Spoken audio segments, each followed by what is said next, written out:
Good. Sounds coming through. Yep, good. Looks like it's all there. I changed some stuff and I didn't break anything. I don't think anyway. Good. Lovely. I look forward to finding out something's broken in 3 hours. Time. Well, I've learned now to check that there's definitely sound, because there was definitely a few streams last time where there was no sound, but it's good. Thursday. It's a bit colder. This is nice. Playing D&D on temperature that's not ball-sweatingly hot. I'm enjoying it. We are on the road. On the road to Alba. Oh, I've got my notes somewhere. I can double-check them.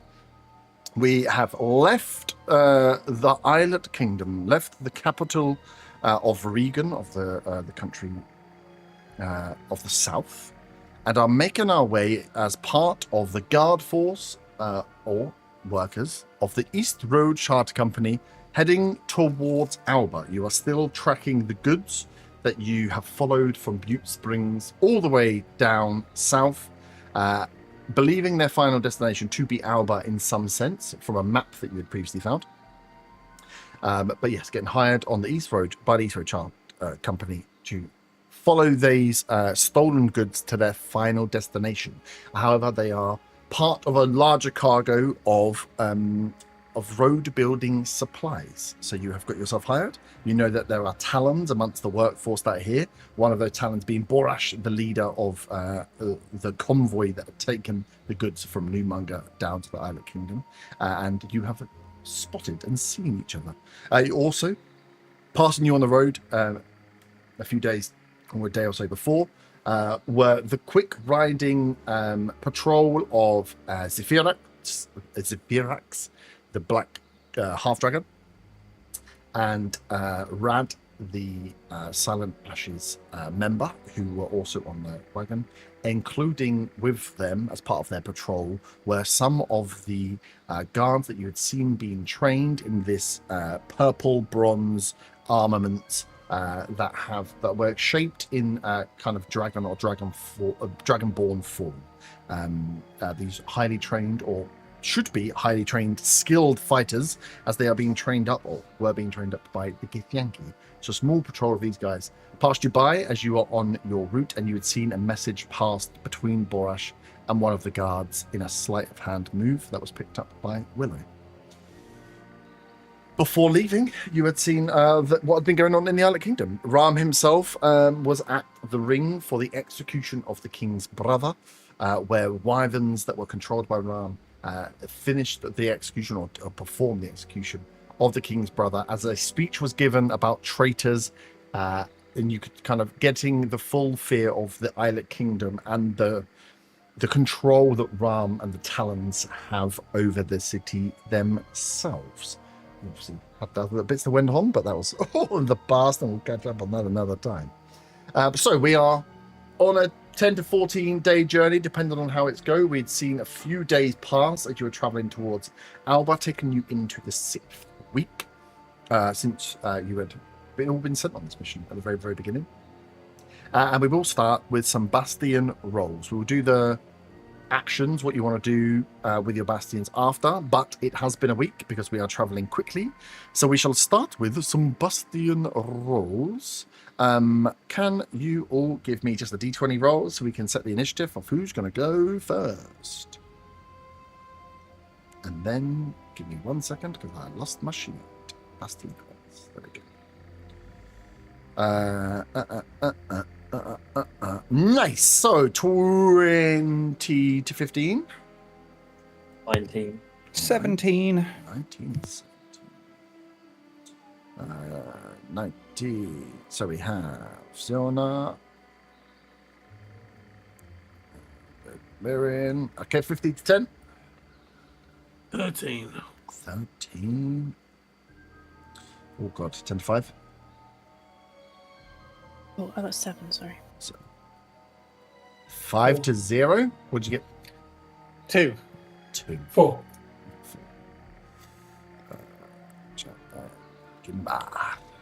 Nice. So it's a D100 roll. You can roll them ahead of time if you'd like. Zilnut, you're up first. Give me your D100 roll, please, to see what is going on at the Mercantile Bastion in Orhearth. This is to simulate or help us kind of see what is happening whilst you guys are off on your mission, how the world is interacting around.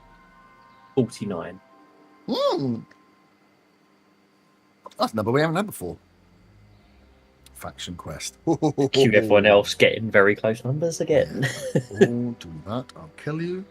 49 is not too bad because that is a specific faction-based one. Mercantile. Can you give me a D6 roll, please? Yes. That is a 1. A 1.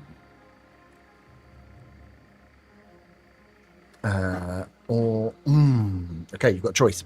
The Mercantile, in setting up its new headquarters and commencing trade, trying to get contracts, has had a major partner accuse the Mercantile of a breach of contract. You can lose 200 gold from your bastion and continue as normal, or you can decide to offer up some trade and your bastion will perform at half its normal benefit. So if we're producing something, it'll be half the number that would come through. If we are doing that, we work out what half means, but you can choose to pay the 200 gold, or you can take half benefit from your for your bastion for that turn. Is that for full the bastion. last week's stuff we done? No, it'd be for the future. For the future one. Okay. Yeah, I'll do I'll take the half. That's enough. I just don't remember writing this down. Can I open up 2 of these at once? Fucking hell, I can. Bastion of the Mercantile. Okay, half straight. Yeah, these are the beginning of the week. The events, the events happen to affect the next week coming. Nice. So yeah, the Mercantile not performing so well in the north, having a little bit of problem with trade. The naughty boys. Nice. That was a nice easy one. Merrin. D100. Hello. D100 roll, please. That's a 49. No, No, it's a 57. I was about to die. Ooh, can you roll? Do you guys have defenders? I No, believe I we don't- do. did We you have- hired some, didn't we? Did hire some. Okay. There is an internal theft. A small but persistent theft problem emerges within the ranks. Can you roll 1d6 for me, please? I can indeed. That's a 4. 4. So it would have been 100 because you have some guardians. It halves the loss, so you lose 50 gold. The thievery is found and closed. 50 gold will be minused off from your thing. So you guys had 800 gold, so I think you might be okay. Yeah. I think I asked this last time, but just to clarify, we've got 2. Burn, help me out here. 2 guards, 1 guard, 2 guards. I had written it down, and I can't remember what it said you were paid for. It was to do with when they get paid, because they get paid weekly. You get I paid believe. weekly, yeah. Oh yeah, 2 defenders you've got. Yeah. Okay. Yep. Cool. No, that was fine. 100 gold. It costs to have them. Cost. Yeah. D100.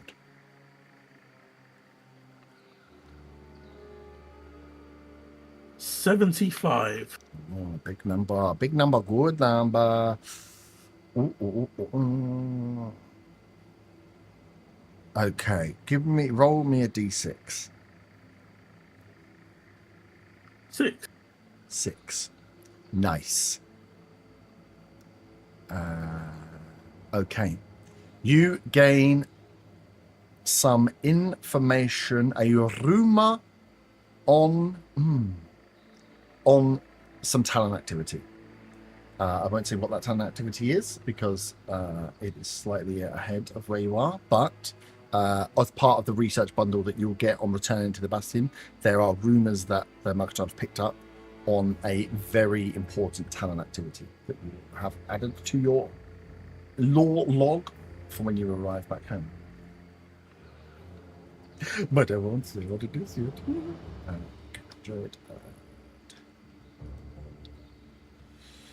Nice, that's a good one. I like that one. And if you had rolled a 1, it would have been bad. But you didn't, so that's fine. Willow. Oh, these are nice, easy ones. This is good. This feels smooth. Felt long last time. D100, please, Willow. 77. What? Ooh, ooh, ooh, ooh.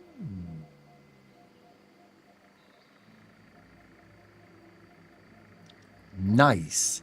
A request for aid is put on your bastion. This works very well for you. Again. No, I don't think you had this before, did you? We had someone turn up. Yeah, this is different. This is you having to send out defenders. So, to be able to help on this request of aid, you must dispatch 1 or more bastion defenders. You roll a d6 for each defender you send out. You have 12 defenders. Yeah. If the total you roll is 10 or higher, you solve the problem and you earn a reward. If you roll less than 10, the problem is solved, but your defenders will be killed.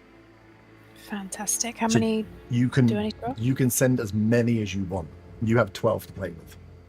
I will send 3. 3. So roll me 3d6. You need to get higher than 10. Oh, fantastic. I've rolled 16. Perfect. Roll me another d6. Just a single one. Oh. That's a 1. You earn 100 gold. Oh, nice. Nice. And no one dies, which is also good. 100 gold for... Nice. So yeah, you had a lot to That's gamble. for the with there, which is Brotherhood, good. right? Not me. I don't get them. It's the Brotherhood. That goes to the Brotherhood Okay. coffers. I think you were at a minus, so this would bring you Yeah. close to being Cool. nice. But yeah, that was a good one where you have lots of defenders. That works out well for you because you can pretty much win those each time. Preacher. Give me your roll. We will work out how these feel in. So let's see what you get, and then I'll see what my brain comes up with. 38. Ooh, low number bad. 38. Oh, nice. Faction specific quest. Brotherhood. 1, 2, 3, 4, 5, 6. Roll me a d6, please. 6.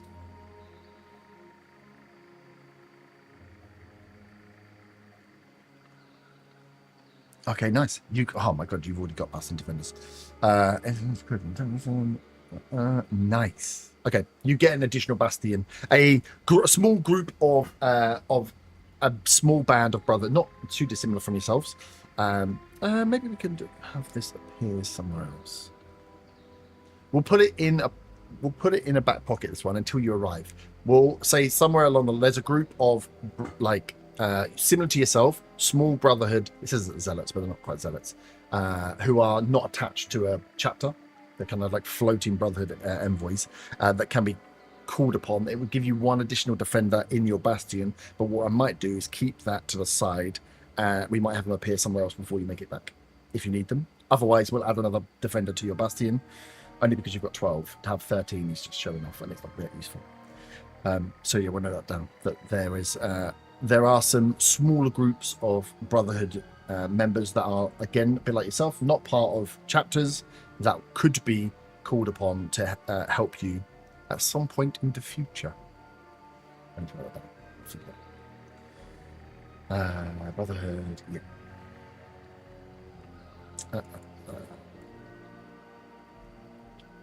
Nice. And then Gimbar.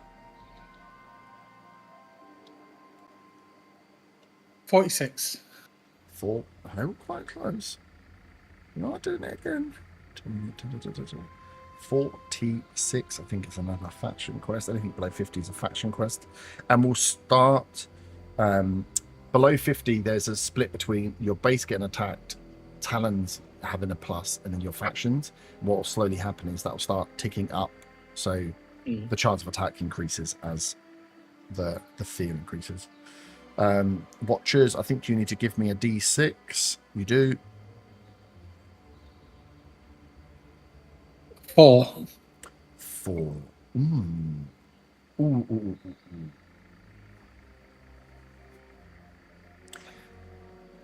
Oh, okay. You, one of your contacts, one of the Watcher contacts, gets found out and abandons their position, leaves your bastion weak. You need to either decide to sacrifice one of your facilities for a turn.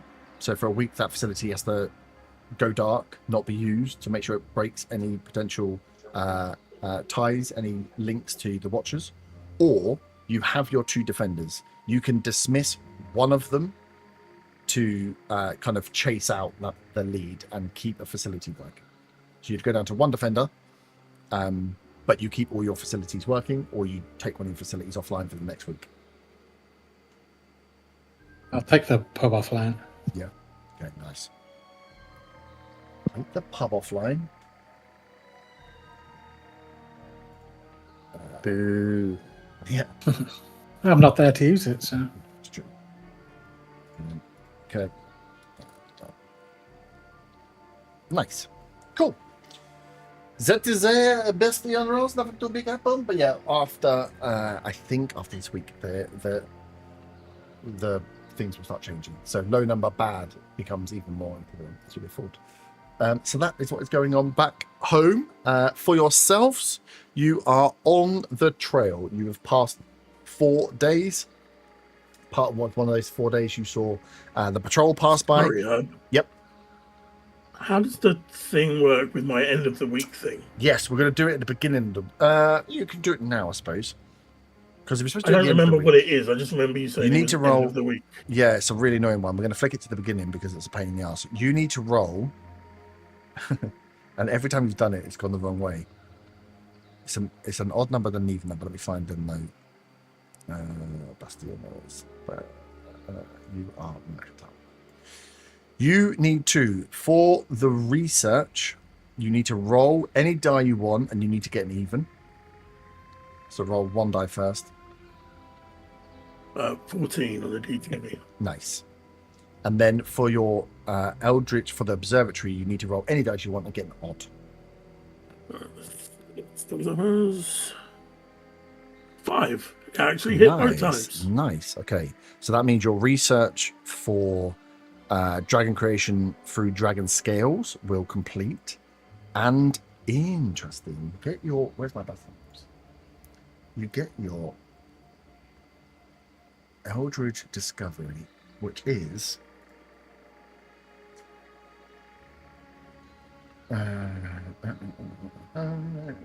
second chance. You are another creature of choice in sentences. So you have there would be a trinket, something from that you keep with you that you is from the astral plane, from your training, from being trained as a Githyanki warrior, and the Eldritch Discovery as part of your observatory is building that connection with the astral plane. You would have increased that connection somewhat by meeting some Githyanki.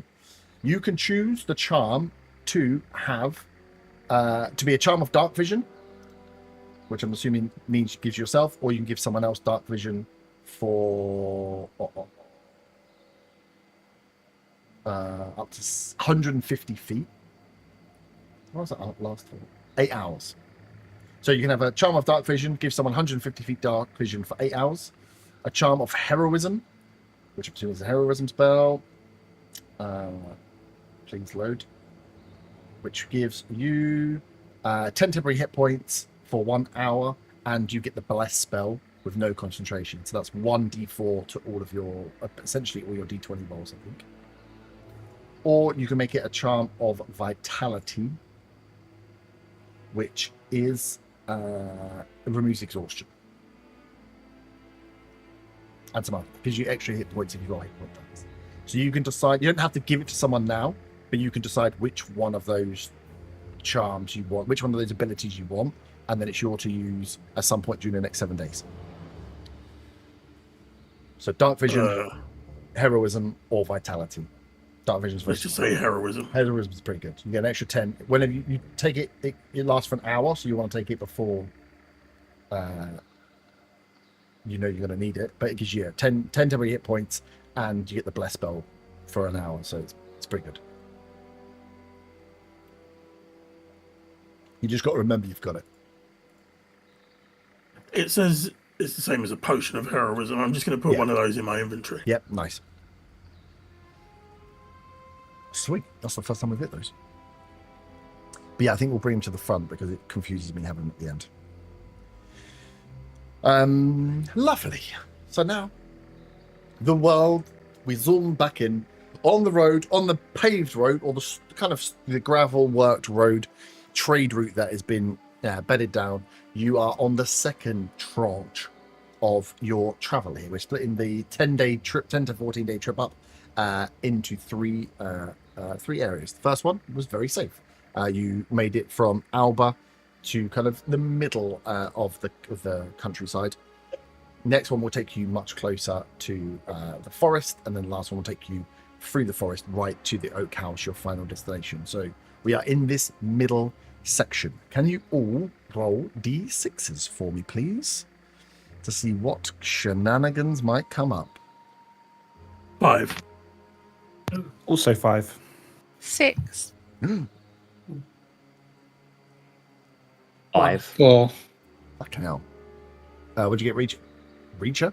1. 1. Hey, that's what we like to hear. 1 and a 6. Nice. Okay. So you are on this journey. You have a couple of days where you are following the wagons. There are 6 wagons. There are 25 workers and then 12 guards. So those of you that are guards, Yelos is the other one. I forgot about someone. Yelos and Hannah are still with you. But yeah, you are traveling, supporting these 6 caravans as they make it through. And then at night time, when you camp up, you are kind of pulling the wagons together, camping up, and sleeping with the caravan. So it's kind of not safe for long rests, but you put them together and create this kind of little small, almost very small township with the amount of people that are there. During one of the nights, who would be taking, or would any of you be electing to take watch during the evenings as you're out on the road, or would you just take it and split it to rotas? You got a 6, so I'm allowing you to decide if you would like someone to be on watch on certain evenings. I feel like surely whoever's running the caravan would tell us what they want us to do for watches. They would. The having a 6 means I'm letting someone step forward and say, Okay. I would like to watch. I don't know why I would let you do that. It's crazy. Nah, you're right. Yeah. Just I'll someone watch. I'll with, take a watch. with ones you would have not had chance to watch. Cool. So you two are on watch for the evening. The camp is, like I say, the wagons are brought up off the road slightly, but where you are on the kind of landscape here, you have the road and you're on close-ish to the cliffs, not so close to the cliffs you're going to fall off, but the land is not marshy yet. Still quite solid ground, good visibility, not a lot of brush, so you feel pretty safe as you're living up. But you can see the woods, the Alba forest that is on the horizon. So you're not too far away from it. It's in eye line now, but it's still pretty far away. Can you two give me perception checks for your watch, please?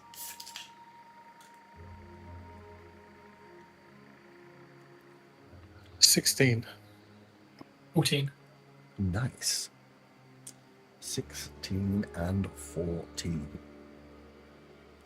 So that's 30 overall. That's good. Uh-huh. Let me just roll on my dice. Oh, it is not bad, actually. Creature also has 300 feet of dark vision. Oh, bloody hell, do you? As a human, you got 300 feet of dark vision. 300. Yeah. Yeah. Fucking hell. Right. I thought I had the most. I had 160. See into my soul. You 120. on your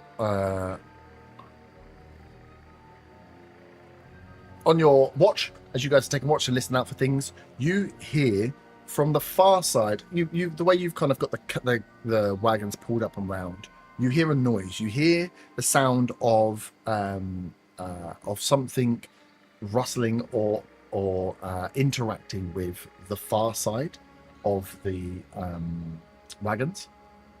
And as you pop round, with the rolls you have, as you get round, you don't see anyone there. But the noise, and you can see some marks. Give me survival or nature checks.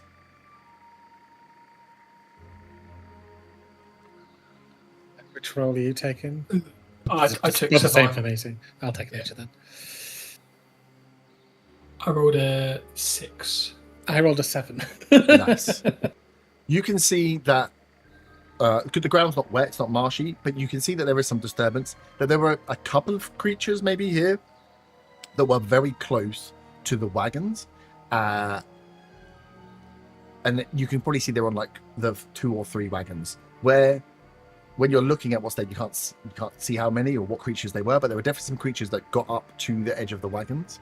But what creatures there were, you do not know. But yeah, as you kind of come around and survey, you're looking at the kind of backside of the wagons as they curl around, and a little scuffle of dirt and mud that's here. That probably shows 1 or 2 creatures that moved maybe up and down the middle 2 or 3 wagons.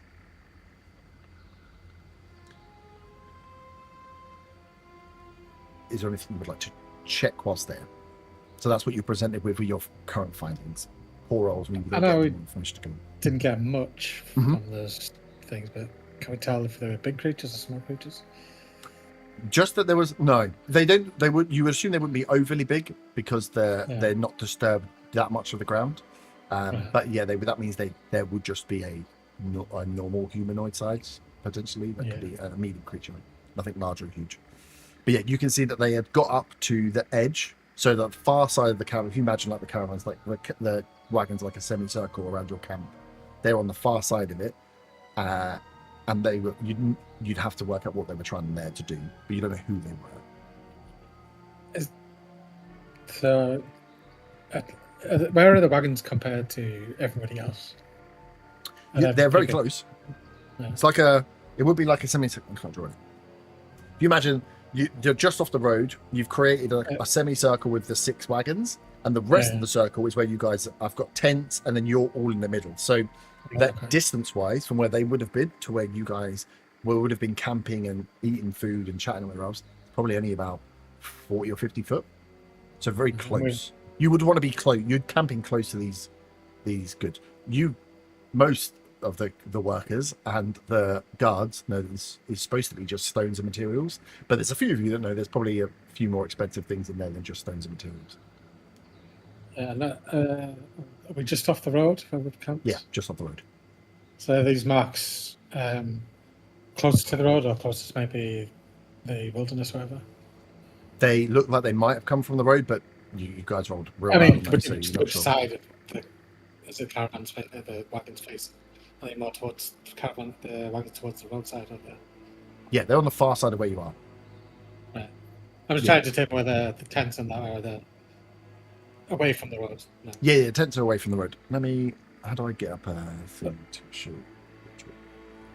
I'm essentially trying to figure out whether it's come from the roadside or the other side. It's come from the road. You've pulled off to the south of the road, made your camp. Whatever has come is either snuck all the way around and is stopped there, or has come from the north and is crept up to the wagons. Something has crept up to the edge of your camp, and you're not sure what it was.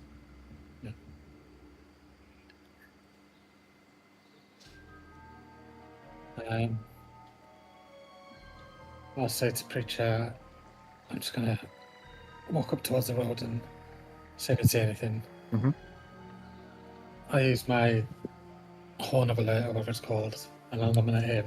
Yep. And I blow this, and only he'll be able to hear it, and that means I'm in danger, essentially. I'm the danger. I am the danger. So yeah, I'll head up towards the road and see if I can see anything. Nice. Yeah. So yeah, you leave, Preacher. You're still at that scene where you can see there was some broken dirt, and then you make it up to the road and have a look up and down. Give me another perception check. Oh, it's not much better. 9. 9. No. As you look out, you can't see any light on the road. Can't see any torches. Can't see any tracks on the road that would be carts or anything. But you know, if that cart had gone past, you'd have heard the cart. You'd have heard a cart. You'd have heard someone walking on the road. You're close enough that you should have been able to pick it up. So yeah, as you look up and down, no sign of torches or any shadows, but you rolled low enough that you'll find it difficult to spot shadows out. You're looking out, even with dark vision, you're still looking out across a grayscale field Yeah. that you're hoping to That's spot it. somebody in. I'll head back to Mhm. the camp and the preachers. And Nice. Can't Preacher, see- as you're I'll see if left, they can- left there, anything you want to do with the wagons or the spot? Did they look like they were going towards certain wagons, or was it just spread out?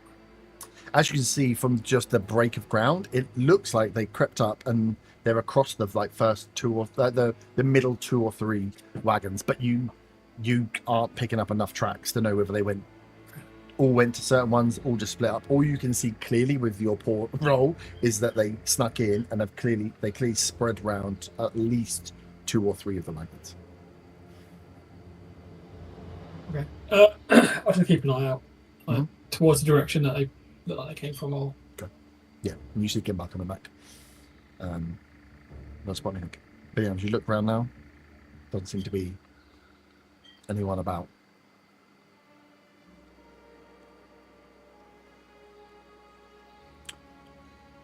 Sorry. Go back to bed. Or go back to watch, at least. Yeah, there's not much else I can do, really. Nice. You guys go back to watch, and yeah, don't hear much else for the rest of that evening. As you wake up the next day, carry on. When you are all patrolling, oh, the dog's been dropped. Shoot. Then you're absolutely passed out. As you are all patrolling, how would you be split up across the 6 wagons? Would you have just been doing what you're told, being told to split out across, partner up with whoever you're told to, no worries, or would you be trying to stay or ascertain certain things? I think I'd probably be at the back because I have the speed to get up front if needed. Yep. I think I'd be nearer the front, trying to chinwag my way to a middle management position. Nice. You getting on with Kian. I like it. I would like to.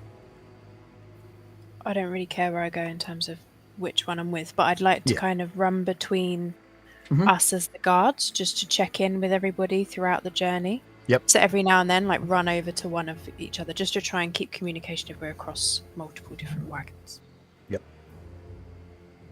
I think I'd stay in the middle, just if anything happens, I can shoot out here and whatnot if I have to. Nice. Yep. Sweet. So yeah, Merriman tends to stay at the front, Gimbal stay at the back, Preacher in the middle, Willow, Costill. Know you guys like moving between as and where you're placed, and then we've got Hannah and Yelos who would do the same, just moving up and down. But yeah, there's no preference. You are just walking with wagons. There's not a lot of opportunity to ride, and the workers are walking alongside as well. So it's just about keeping I was everyone in going to say, line. yeah, with me is I guess the workers and the guards are walking separate. They're not kind of mingled in together. No, they're Is that you're all just the same? walking along the kind of the trailway. So you're just intermingled with the wagons. When it comes to the camping evenings, is everyone just mingled together again then, or is it workers and guards separate? It is a bit workers and guards separate, a little bit. Okay.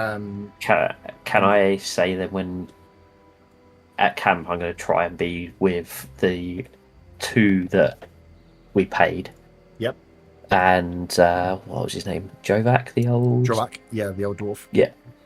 Yeah. Effectively try and stay near them as much as possible, knowing that there are some of the other workers are talents. Yes. Yeah. You could. Yeah.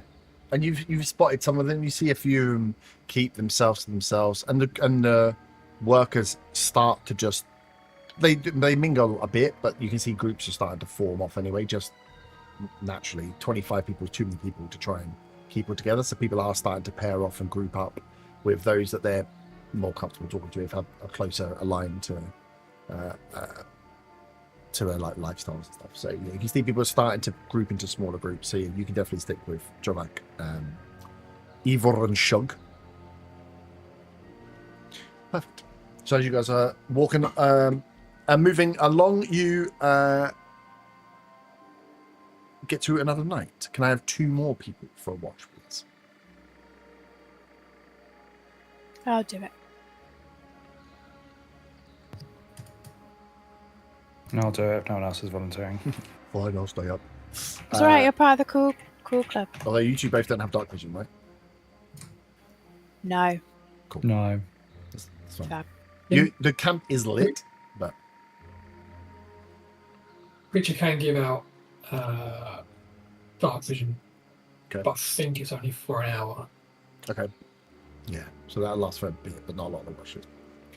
The camp is well lit, and you could do patrols. You're just not going to see. You're not going to be able to see far off in the distance, but that doesn't necessarily. try anyway. So much. Yeah, the camp is lit enough that you should be able to see within dimly lit around the surroundings of it.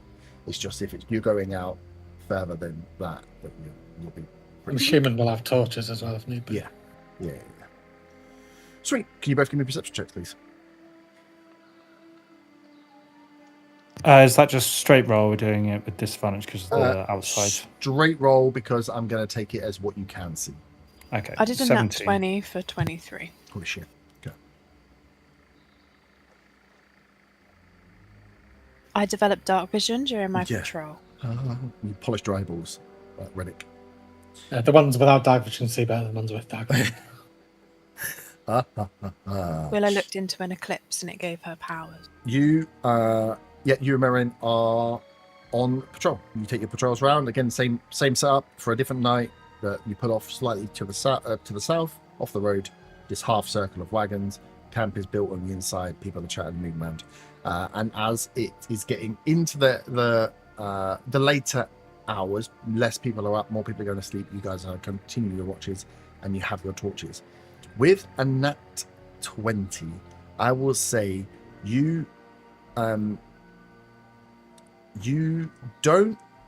catch someone without hearing something first. So as you are kind of making your patrol round, you catch the back end of a creature that is like a blood red color that shoots out of sight really quickly. With a nat 20, you can see that this creature doesn't run away; it jumps away, and the coloration of its skin makes you think it's some kind of lizard or frog. How big? It'll be like a small humanoid size, so about the same size, a bit bigger than Zilna. Okay. When I've seen that, can I go and see if Cos is asleep on one of the wagons? Yep. You can go and see. I'm sure Cos is always asleep, so. I try to shake him awake. Cos, you have your. Go away! Sleeping. Can you have a look in your book for something? I've just seen a blood red lizard type amphibian-y thing. Could be a frog or a lizard. It jumped away about the size Go of and get Zilma. it. I'm asleep. About the size of Zilna. Ever seen one of those before?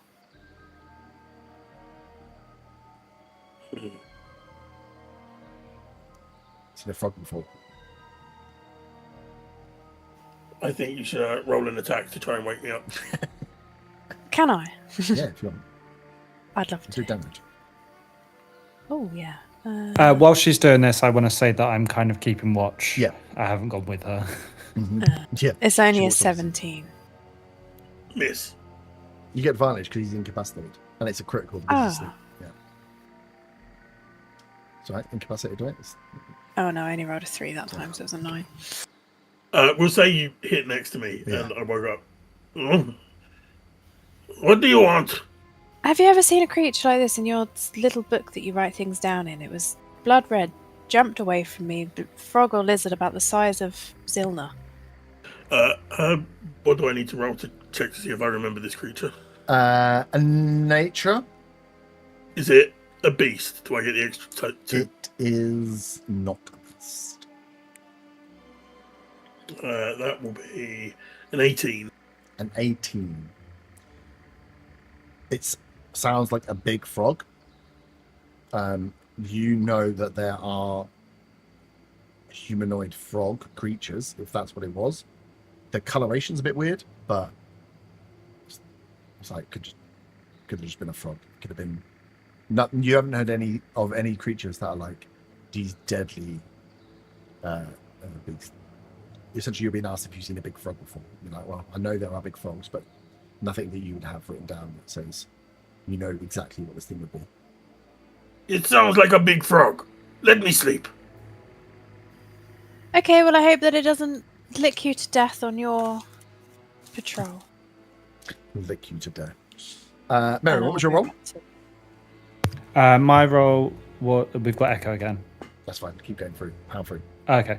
17 for my perception. 17.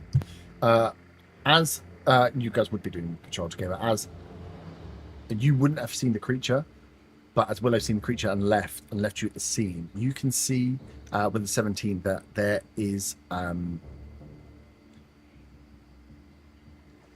looks like something, looks like a tool, maybe a type of chisel has been dropped on the floor, seemingly as that creature had run, where kind of Willow said she's seen it and she's run off to get Cos. As you're looking around with the 17, you see the direction it's gone, but you've no idea what the creature would be, and you can see there's like a chisel that's dropped on the floor. Which wagon is it closest to? Is probably the question I want to ask. This one is closest to the middle. You can see that right up against like one of the wheels that there was it'd been dropped near it as it scarpered away. Okay, can I do an investigation check on the wheel to check if there's any damage? Yep. That's a 14. 14. You can see that this chisel had been wedged in under the wheel nut. And you can see that there is little chips away at the wood. Okay. Right. I will bear that in mind, and I will. I'm going to relay that to Kian in the morning at the end of my shift. Nice. Cool. I'm assuming, Willow, you would join back up with Merrin? Yes, of course. Is there anything else you would like to do? I mean, Merrin, you can point out that you've seen that, as you started this thing, that tool had been dropped. Whatever that creature was, it was trying to sabotage the wagon. Why would a frog not want tarmac and that to get to the destination? And it had a chisel. Could there be rebels or and I'm saying this quietly, or working with the Talons? We know the Talons want something from this, and they're not. They're undercover. I've never known of pets to have tools or animals to have tools. Can I do a history check to make sure that I don't remember of any animals that were able to use tools other than monkeys or something? And pigeons. They're good at delivering messages. Never mind, I only rolled a 3. No, not that you know or don't know, but there are lots of creatures in the world that don't live in cities. Yeah. There are many animal humanoid races that are at different levels of not like evolution, but of their use of tools and stuff. So there are like many creatures that could be that could use tools, but nothing. It's not like you'd be surprised if you saw about Dragonborn, you know about lizard folk, you probably know about bullywugs, like frog people. So you know they exist, you just don't see them. Yeah. There's nothing else I'd like to do other than be protecting. Sweet. So you guys continue watch. Don't hear anything else. Keep up the kind of protection of the camera for the rest of the watch, hand off to the next people, and kind of David's way. In the morning, Merrin, you let Kian know that there is some of the wheels have been tampered with, and Kian will order a few of the workers to inspect the wagons and look for damage and repair damage if they can. I do have a gameplay question. Yep. Because we did the watch, do we have to roll for it? roll for, what was that? Exhaustion. you know. Exhaustion. No. Okay. There's enough time. The watches would be rotated enough, and there's enough time that you'd be able to get your rest. And you're only taking short rest anyway. So yeah, you'd get enough sleep through the whole night. So yeah, as Kian... I will offer to offer to- help with the wheels and... Well, as... Because it Jack has got will thermal also- components, hasn't it? Mending has. Yeah, so it depends if you want to hide or not. But yeah, Jovak will also put himself forward for these. He's keen to help on these sort of things. So yeah, if you want to investigate and do it, it's up to you. Mending obviously will repair all damage instantly, or you can roll Tinker's Tools or Carpenter's Tool checks on the wagons you find problems with. Yeah, I guess I will turn my manifold tool into carpenter's tools to try and use that to... So give me... Jovak will take... Jovak will take 3 wagons. You take 3 wagons. So give me 3 investigation checks to see if you find issues on any of the wagons. So the first one is a 25. Yep. Second is a 12. And the third is a 13. Oof, okay. So yeah, you find damage on one of them, and you can see that it looks like the wheel nuts are being tampered with, where they're trying. It looks like they've been trying to be loosened and taken off, freeing the wheel, so the wheel would fall off and the wagon would come to a halt. So yeah, you find that on one of them, and on 2 of them, Joak finds the same thing. Okay. And then give me your... If you're going to use Mending, it's an auto success. If you're going to use Carpenter Tools, it's DC 14 to repair it so it's back to full health and not weakened. What is the roll for carpenter's tools? It says, I think, doesn't it? You have to have the thing in your inventory properly to do it. To see that, I think. That's Tools. I've got it here, I think. Add Carpenter's a is... Oh, it's a strength. yeah. Yeah. Ability strength. So be a strength score plus your proficiency bonus. Okay, that's. Sorry, I'll give it a go. Or you can use... the Tinker's Tools actual tool. That's a dirty 20. Oh, nice. Yeah, Tinker's Tools is Dex, so you could use that one. Okay, well, yeah, I got a dirty 20 with the strength anyway, so. It's that will work. Nice. So yeah, you go, you and Jovak, he repairs one of them, you repair the other one back to full. The other ones have got enough repairs on, but you can see that the wheel, there's only so much you can do with Carpenter's Tools, with wood being damaged on these wooden wagons as they're being pulled along. But yeah, you managed to get 2 of them back up to full health. The others may be slightly damaged. And Kian gives you a bit of time in the morning to get this done because the wagon needs to get moving. So they want to keep it going. They don't want to stop and take on another day. So you kind of do your repairs, the best repairs you can do, and then the wagon gets going again on the next day. But yeah, you can feel that, yeah, you've got 2 of them between you, you got back up to full health at least. Yeah, I mean, I guess if it's noticeable, there's more damage, then I might try using Bending at some point. But I think for now, I want to avoid using. Yeah. You've always got that if like that a wheel actually falls off and it needs to be done. You've got that there. But yeah, from what you've done, you think this should be, as long as no one else does anything else to them, you should be okay. Nice. So yeah, you spot that in the evening. You try and fix that. There are seemingly someone or some creatures that are trying to sabotage the wagons, and you have been made aware of them with the information being passed to Kian. Gives that information to all your guards to be on look, especially now as you go into another day, as you are getting closer to the forest. You're getting closer to the swampland, and it's going to the kind of tree line has just been slowly encroaching as you've been coming down this pathway, this roadway. The forest is getting closer and closer, and you will soon, the road will enter the forest as you get closer to that. So you enter that second period of travel is complete. some sabotage has been found. The Talons again keeping themselves and under wraps. No one is trying to start anything.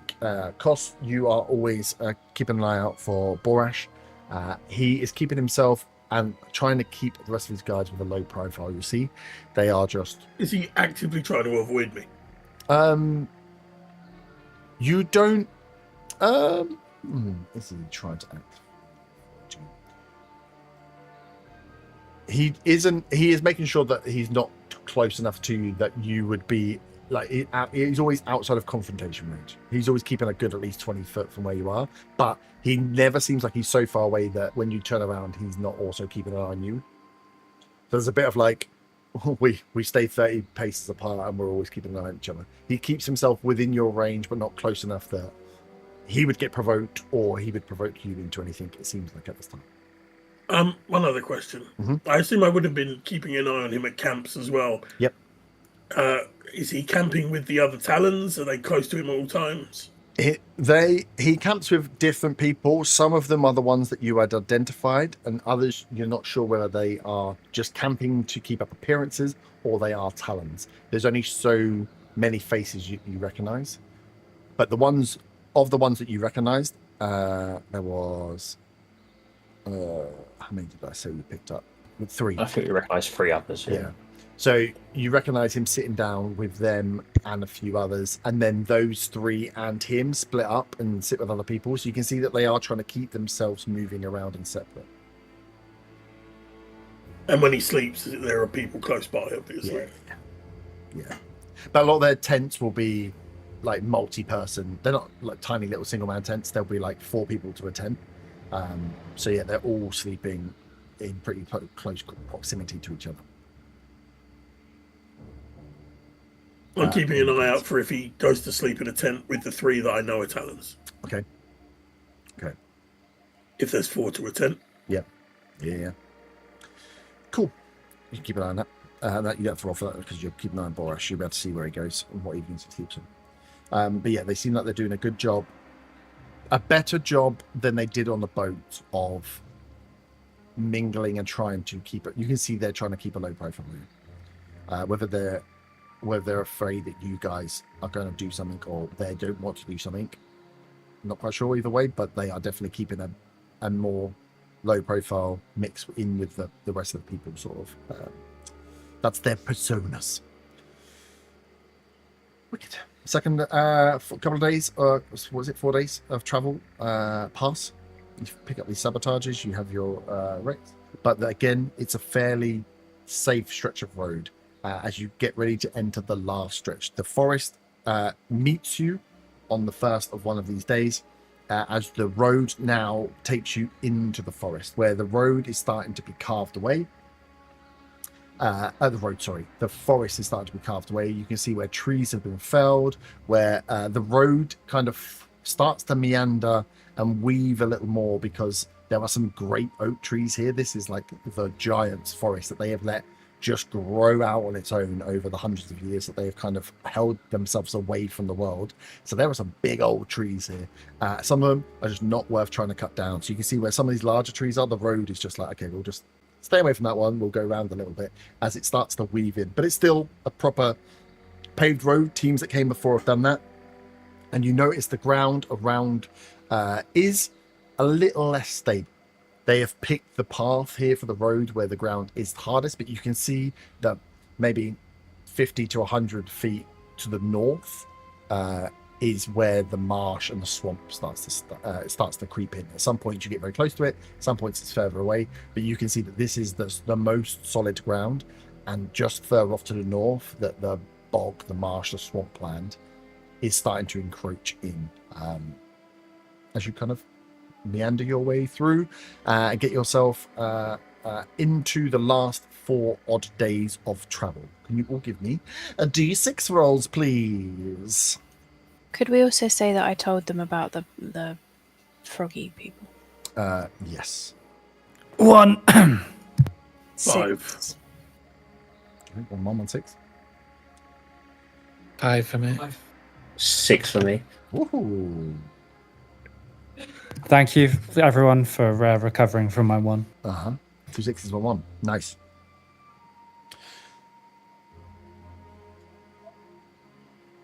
You are traveling into the forest. You are split out amongst the wagons. The workers are there as well as you come across an area where the swamp gets very close. It's much closer than it has been to the road. And you can kind of smell the air change as the swamp and the like rotting smell kind of floats onto the path. A little bit of a chillier day today as you guys are moving through, and you can see there's a bit more debris around. The cars and the wagons are moving through when you get a call from the front that to hold the wagons because they've spotted something up front. Merrin, you would be closest to the front. Gimbar, you said you're going to be closest to the back. Anyone else, if they would like to move forward, I'll let them move forward on this stop here. But you hear the call come from the first wagon to go halt, as they all start to slow down. And right towards the back, Gimbar, they're trying to slow down enough now that they don't have to bring the carriage to complete stop. These are very heavy wagons pulled by just like big Shire horses, just like one single horse, because it needs to just walk at the pace of... There's no point in going faster than a human walk pace. So it's 6 horses that get slowed down. They're big, but it's like once it gets going, it's tough to get the wagons going again. So they don't necessarily want to stop for too long. But yeah, call goes out. Something's been spotted up front, and the wagons are starting to slow. So Merrin, you can investigate. Anyone else that would like to move forward and need their space can do. Zilna, you can move up. Kosh, you can move up. Preacher, you could. Gimar, you're probably a bit far back to move up quickly. Yeah, if I'm you going take to the time stay at and the back stop. for now in case it's like a trap from behind as well. Yep. I would like to investigate, and I have rolled a 15 for investigation, if that's what you meant by investigate. Yes. I want to be kind of in the middle and be keeping an eye on either side Cool. rather than up front. Zilna, Kos. I think I'll move forward a bit, but still try and kind of just blend in with the other workers, really, not look like I'm stepping out ahead of the rest. Yeah, as soon as they call for a stop as well, a lot of people are like, they like jump on the wagon, lean on the wagon, get themselves like set a little bit. It's not too bad. Sweet. I guess I'll move up. You're going to move up as well. So yeah, Kosh, you start making your way up towards the front behind Merrin. You can see Merrin is down. Merrin, you get to the front where one of the guys has stopped just short, and you see that the wheel, the horse is kind of kicking up a little bit, is making noise, and there's one of the guards there. Kean has kind of handed the horse off to, who is trying to calm the horse down. And you can see the wheels have kind of dipped a little bit. There's like some indentations in the road, some like rockiness that's happening in the road. What was your investigation? Was 15? Yeah, 15. 15. You can see that the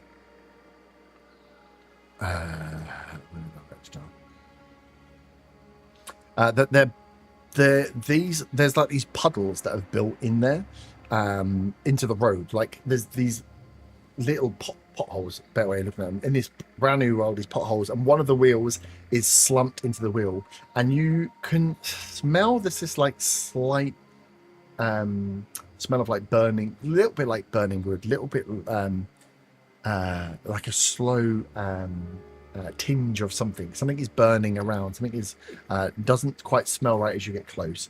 But you can see in front there are these pothole horses. Kean and this other guard are trying to get this horse down, who is like stomping around, and then you kind of get up, can smell something, and you can see there's just these potholes, and 2 of the wheels of the wagon have kind of got locked into these potholes.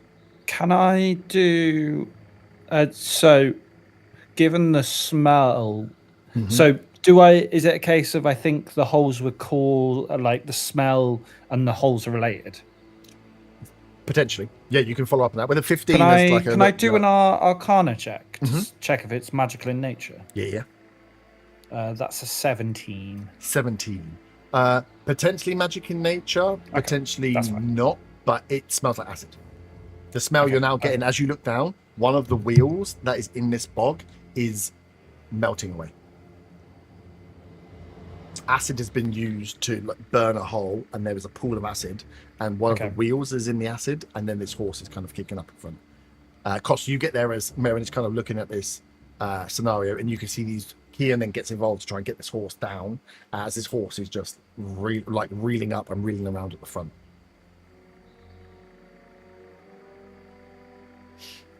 Anything you'd like to do, course, as you get there. Sorry.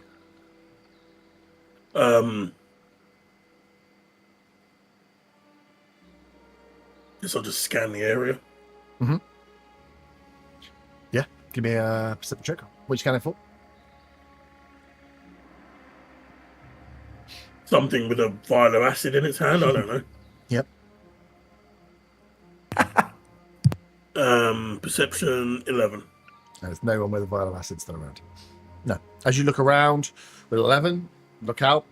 The road itself, north and south, looks quiet. This horse is kicking up, it's moving, and then you can see Merrin is kind of spotted, and you can see that the front wheel, and one of the rear wheels of this wagon are just starting to disintegrate.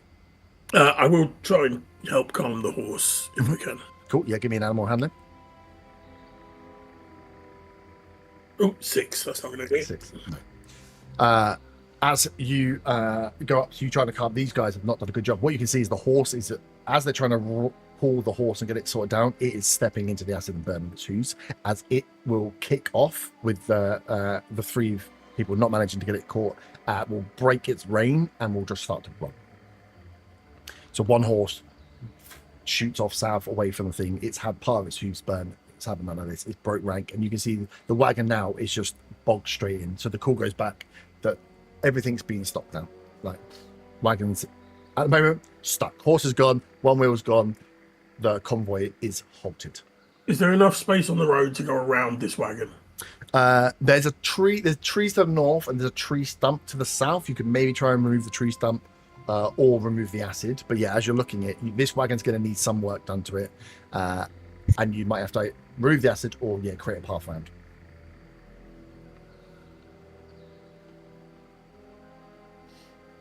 The rest of you, as everyone stops out, wagons calm down. Message goes that the front wagon has stopped. You would have heard the horse kick up.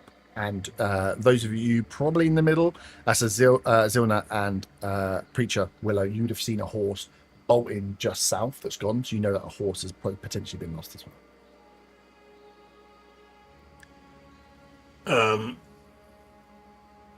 I'm going to shout back to the workers to start unloading this cart and load it onto the other carts. And anyone with an axe to try and help clear this tree stump or whatever.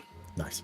So yeah, workers start making their way forward as a few guards help. Yelos seconds your message and start sending workers up to the front to start the unloading process and start removal of the sacks as people are stood around. As the guards, people start moving, can you all roll initiative for me, please?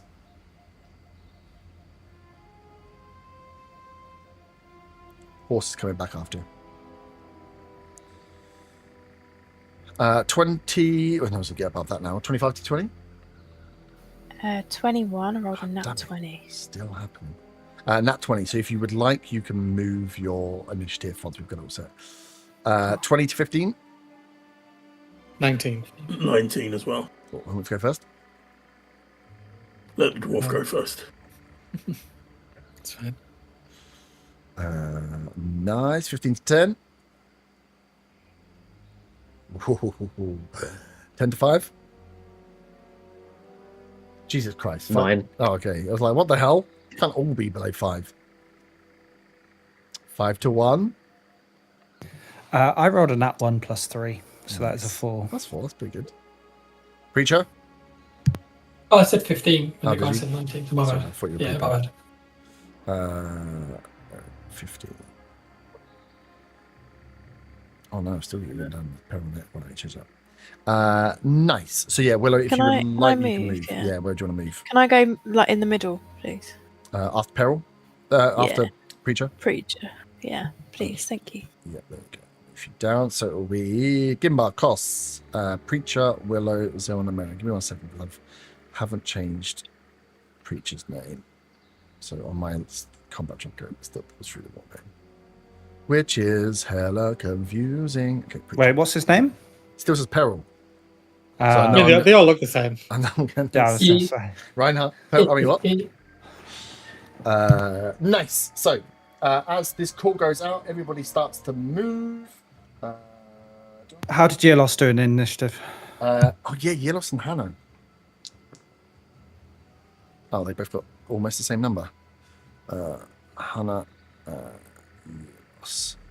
They got 12 and 13. As the call goes out, people start moving forward. You hear a bunch of rustling from the trees to the north.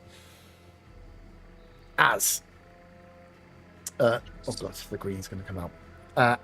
As two ropes, Willow, close to where you and Preacher are, lift up and raise. Actually, we'll throw Hannah, who was raised on here, on the cart. Start to lift these two cars up. 1, 2. The ropes run from this tree to the main tree and this tree to the main tree. You hear rustling in the trees to the north as something drops, and then these two ropes lift up and start to tip these wagons. These two wagons lift. Gimbar, towards the back, you see what look like overgrowth and vines on the floor start to move as vines whip up and snare hold of the back two wagons. Back one only has one vine on it. This front one here has two, as these vines along the floor come alive, wrap up the wheels and just hold on to them tight. So you've got two that have been restrained, two that have raised, and this front one has the two burnt out wheels in the piles of acid. All of this... I've got to fight plans to know a beehive one. But what's right? I've got to fight plans to know the beehive one. There is a bee. This is a bee fight. Yeah, they come to get after you. But no, this is a plan. Yeah, you see the vines come to life and wrap round as they're held. And then these two that raise with held actions. Give me a second, because I put them in the wrong place. You hear the footsteps of two only medium creatures, but they sound heavier, as charging out of the tree line are two frog-like people. They charge full blast and are going to shield bash. Can we see one of the minis up close? Yeah, yep. They're Should we like, get a better picture of what they look like? Are they blood red? one of them is blood red. Yeah, they are fat toe They are boys. frogmen. They're Yeah. frogmen. They come charging out with a shield up and just ram into the side of these wagons. They're going to roll their attacks against the wagons. Am I able to shout something out? You can shout something out, yeah? Willow, look! It is a big frog! Can Willow just give him middle finger from where she is? Yeah, you can. As a free action, thank you. Cool. One of them isn't going to achieve, but the other one is, as they are going to hit and damage the wagon. This wagon closest to you tips over. This essentially the rope system that's underneath it has lifted it up enough and tipped the wagon that as this big runs out and just charges it, it knocks this one over. So all the goods that were on here. Oh, where'd my boxes go? Fuck it, I'll get some boxes later. They spill out onto the floor. The cargo of this trailer is gone. This one hits, but doesn't quite get enough as he just kind of half tips the trailer and it comes back down. These two are fired out. You then ooh. That is those guys. Let me just check that. I want to see if their initiative is going to be higher. It's not. So Gimbar and Kos, you are then. Oh, so Gimbar, you're first, then Kos. At the moment, you I've seen two creatures leave the tree line. There is rustling happening across the tree line to the north, but they're the only two you can see for now. Who's that next to me? That's a horse. Just no, that's a horse. Yeah. That's tough, man. It's got four legs. That's actually Kos. Yeah. That's a donkey. I thought he might be one of the frog people. No, so at the moment, that's what I'm saying. The only two you can hear rustling across the bush line, but you can only two have appeared from the bush line, and that's those two large ones as they've come out with their charges.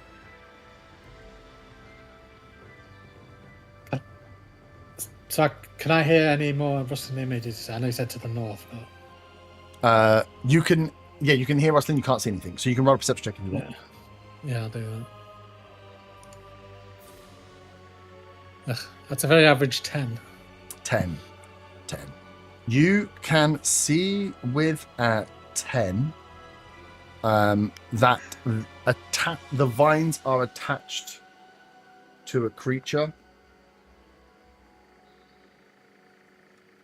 but you can't. Well, are attached to something big, but you can't see what it is because I haven't found it. Where's it gone? Not a humanoid. Forest.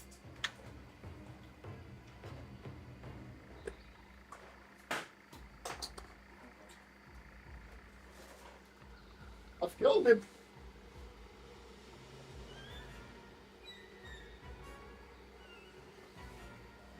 The mound of vines are moving. As you can see that as these vines have gone in with the 10, as you look up, you can see that this thing has come up, which is attached to the vines. It looks like a big ball of vines.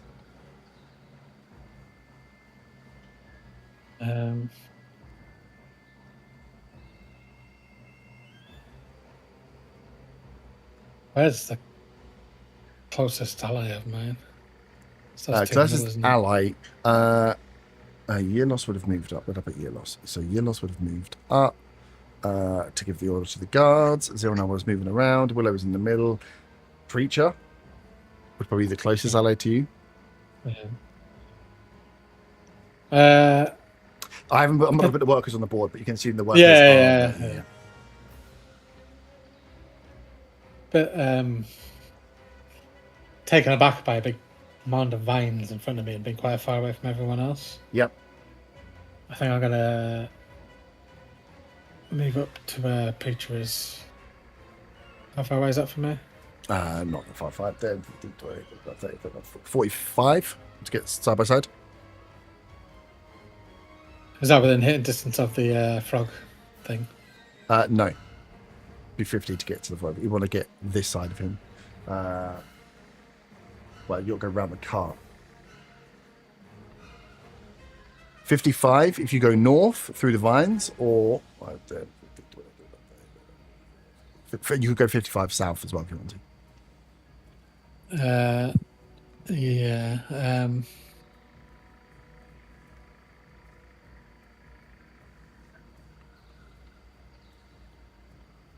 Yeah, I'll use my step of the wind bonus action to move so I can get within hitting range of it. Okay. So you bonus action to shoot round south to, as this thing is just knocked over the wagon. Ooh.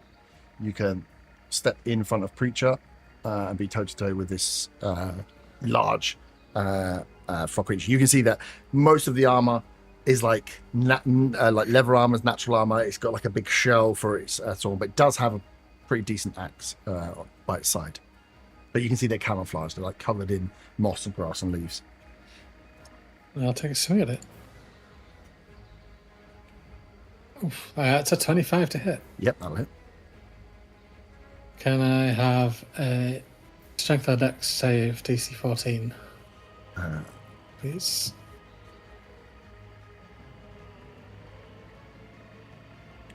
Strength. That is a 14. Need to beat it. So I don't grapple it, but it takes 10 force damage. I will take another swing at it. 21 to hit. Yep. And that's 5 force damage. 5 force damage. And that'll be me done.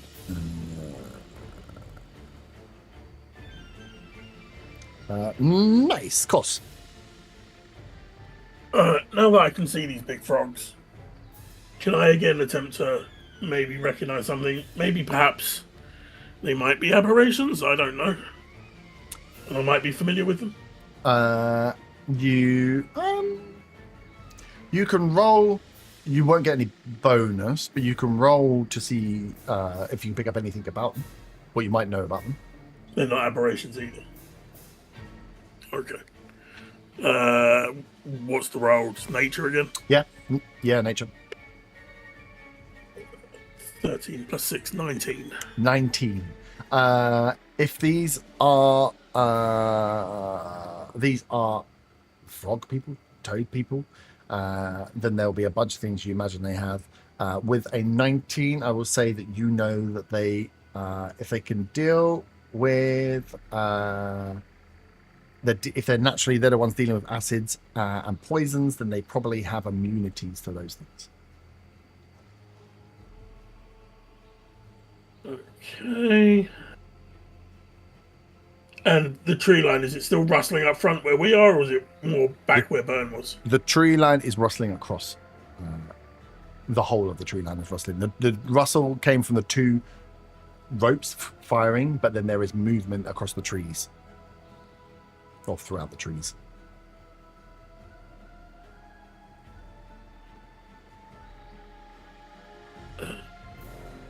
So I'll just step up to this frog near me and take a swing at it. Yeah.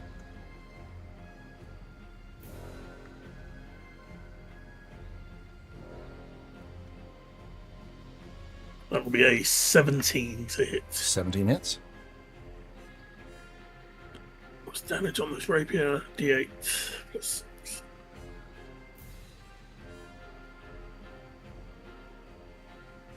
That'll be 11 points of rapier damage, and because of the Vex, I get advantage next time. Yep. Yeah, you keep track of that. Any bonus actions? Do I have bonus actions? None that I want to take. Okay.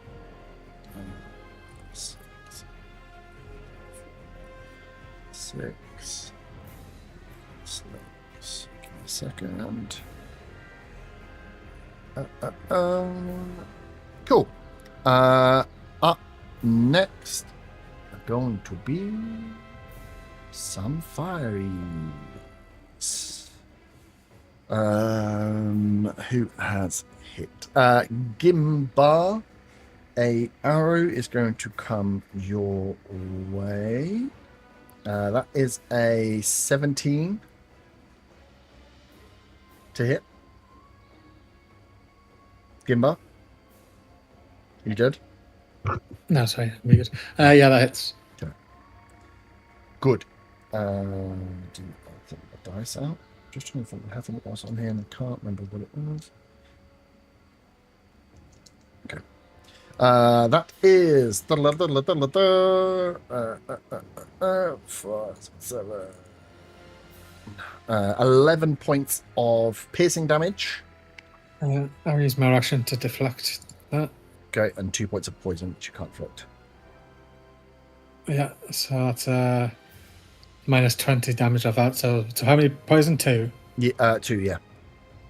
And I'll use a focus point to redirect that attack back at there. Okay.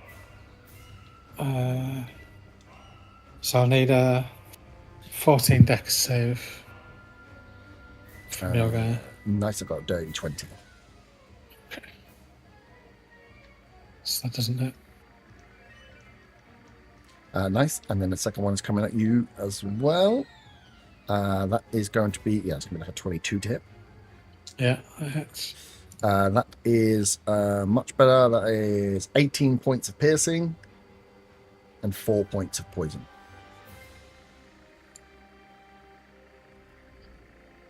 What is everyone's passive perceptions? 13. 14. 17. 14. 13. Good. 17. I think I can say it. Good. Nice. It just gives me a range of, because as a bonus action, these guys will be trying to hide in their stealth. Stealth again. Cool. So, 50. Okay. So it beats every creature. I'll remind you guys of this as it comes round. Preacher, you see in the closest tree, the one that fired, and I'm going to put him next to the tree, but he's in the tree. There is a smaller frog person head up, and that was the one that fired a Gimbar. Only you have seen that with its stealth check and your passive perception.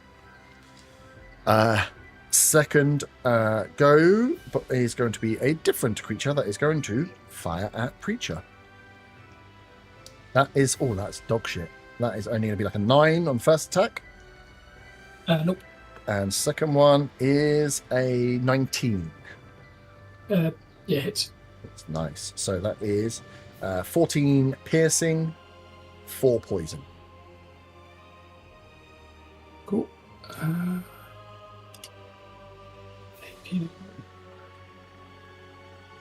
And you do not, as you've spotted that one, this one that shoots you and then takes its bonus action to hide, you do not see. Disappears outside. And then it's your turn, Preacher. So you can see this guy is in the tree. There's one enemy, and then you've got big toad. Steel rustling happening across the trees. Don't really want to do anything magical yet. Can I say something about it being a action? Yeah, you can speak. Well, it depends what you're doing, but yeah, you can speak. As long as you don't speak the words that are a spell. I don't know. It's just like to tell the workers to calm the horses down and maybe drag them back. Yep. Give me a persuasion or an intimidation.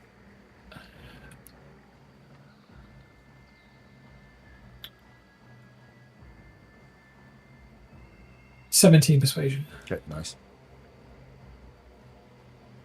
Then I don't want to use a guiding bolt. Not yet. I will go. I'll try and get to next to the one Gimbar's fighting and then swing my hammer. Okay. Yeah, it's easy enough to do. It's like very close to you. Would you? Well, you got to go round the front. Yeah, it's fine. Yeah, cool. There's no flanking, so no need to get opposite.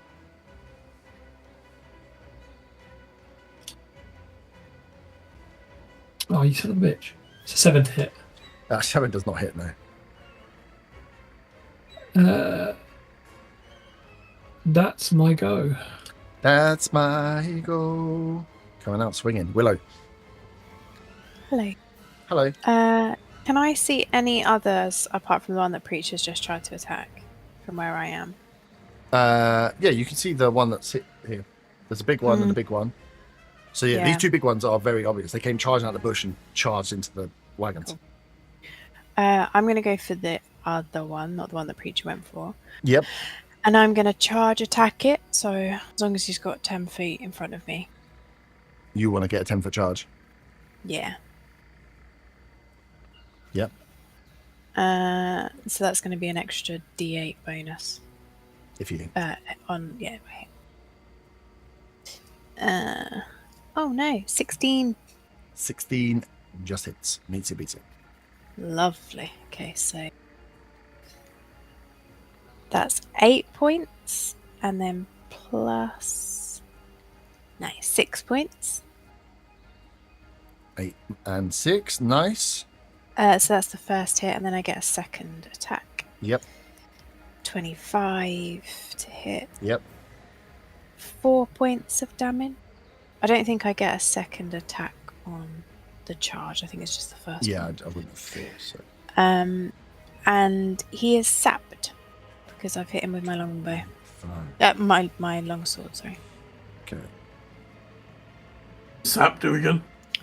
Disadvantage on its next attack before the start of my go.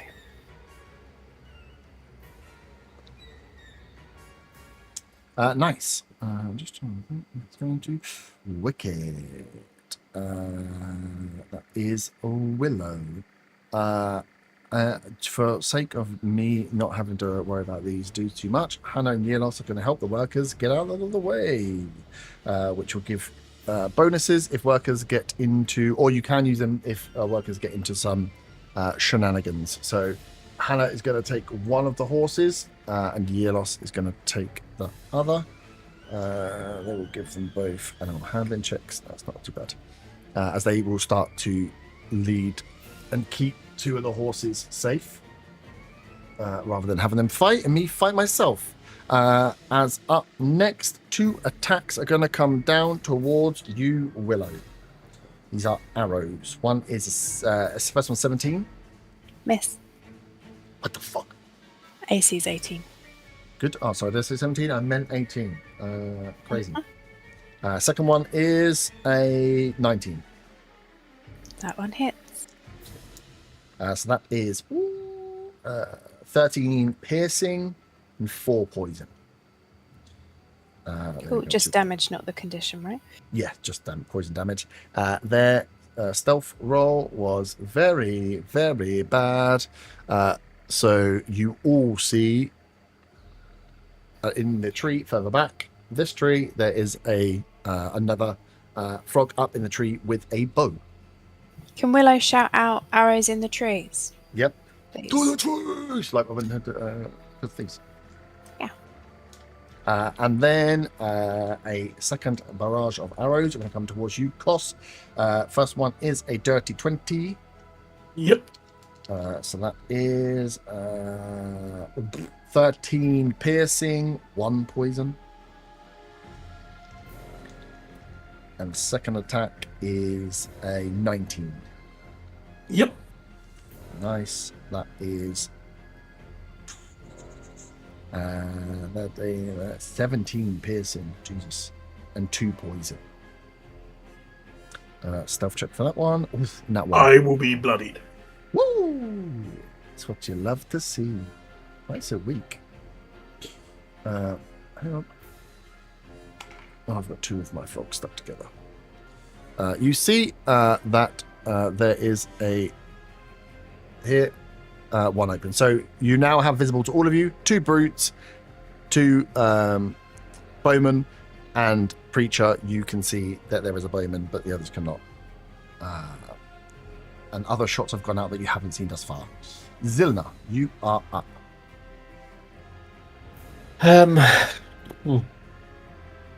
Everyone's taking a lot of damage. Can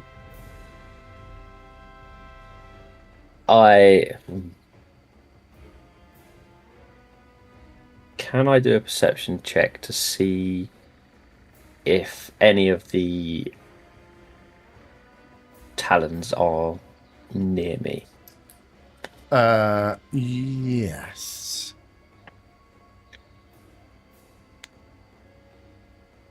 That's 14. 14. A lot of the workers are moving. You can see there are a couple of talons that are probably within like 20 foot of you that are not attempting to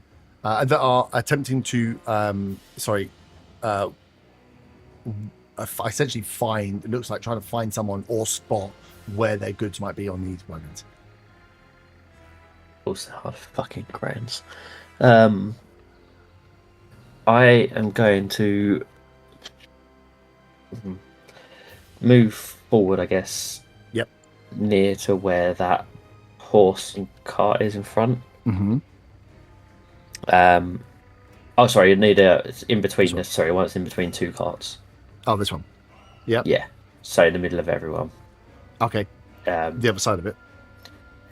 Just in front of the horse. Yeah. And then I am going to take Rufus out of me bag and activate him Activate. in the protector one. Yep.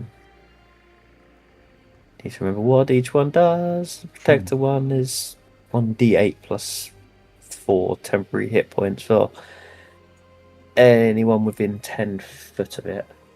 So you want to get 5. I want to be able to get people. Okay, I guess how many can I get? You can only get.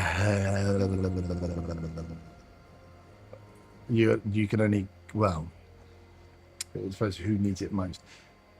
Cost is 5, 10, 20 foot away, so you can get 2 each if you put it closer to either of them.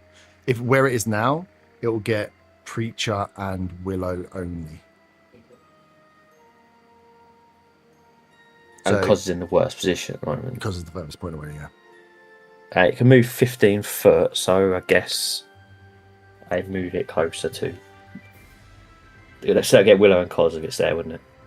If it moved, it would have to move. It'd have to move like in punching range of the thing. Yeah, that's fine. It's got better AC than me. Almost got more health than me as well. Good. Yeah. So where it is there, it will get Willow and get Cos and yourself. Okay, so that's 1d8 plus 4, which is 10 temporary hit points. Nice. To Willow, Cos, it, and me. Yep. Because I have to use my action to activate it. That is my go. That is you, right. Get me 1 second, because I need a little more.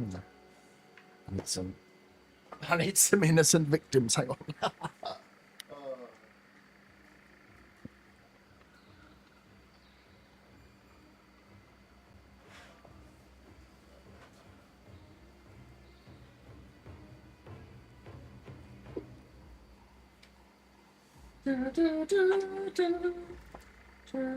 Running, screaming foes.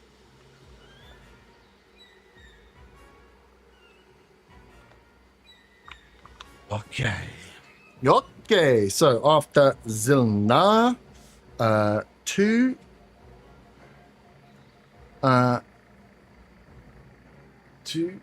little froggies are going to run out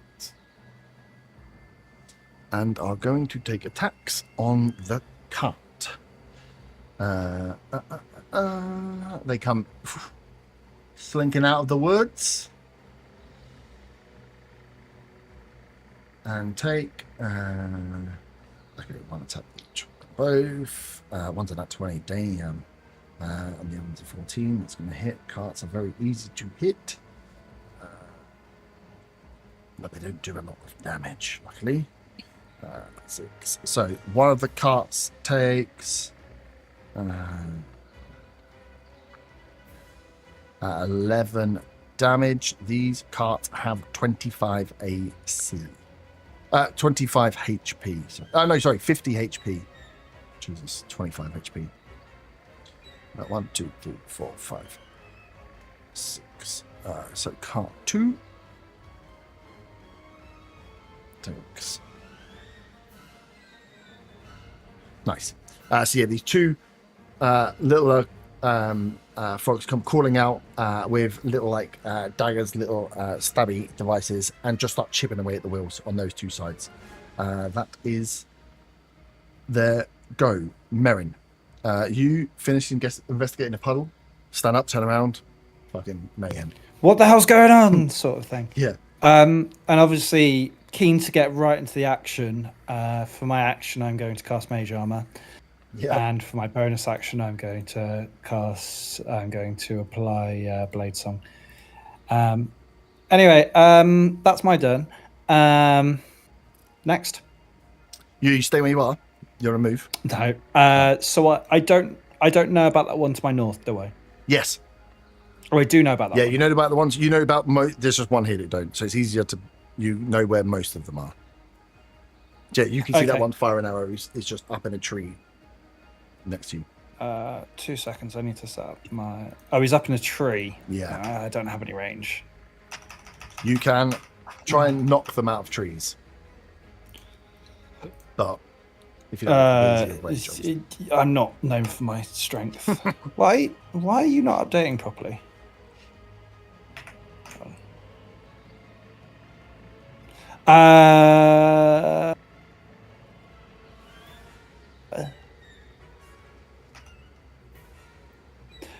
Right, okay, I'm not going to go for that. I'm going to go for one on the ground then. Yep. Big boy? Oh, yeah, I guess. I'm not going to be able to do anything. So actually, I'm going to move 15 foot closer. Yeah. Because just in case there's like something thrown or something like that. But I can't actually do anything else, so. Okay. Nice. That is you. Up next 2 vine attack. Going to reach out. And I think that will hit. As 2 workers are caught by vines and are restrained as they are trying to move and get away. So 2 of the workers have been tangled up as well as from this creature that is pushing out vines. It doesn't seem to have done any damage to them, but has restrained them. In this round, 2 workers are caught up top. So that is round 1. Start of round 2.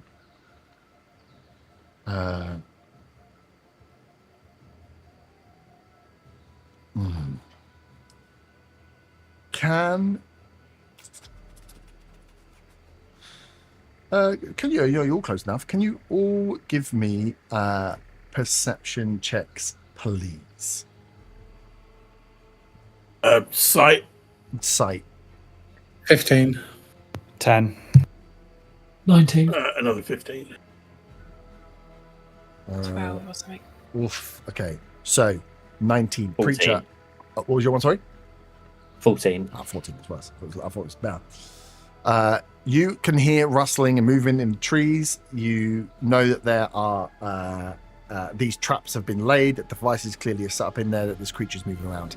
Preacher, you see someone that the others don't, leaping between and staying far enough back, but watching through. You get the feeling that whoever this is, that they are watching and coordinating, as there is a slightly not as big as the big charger tank, but a fairly decent sized red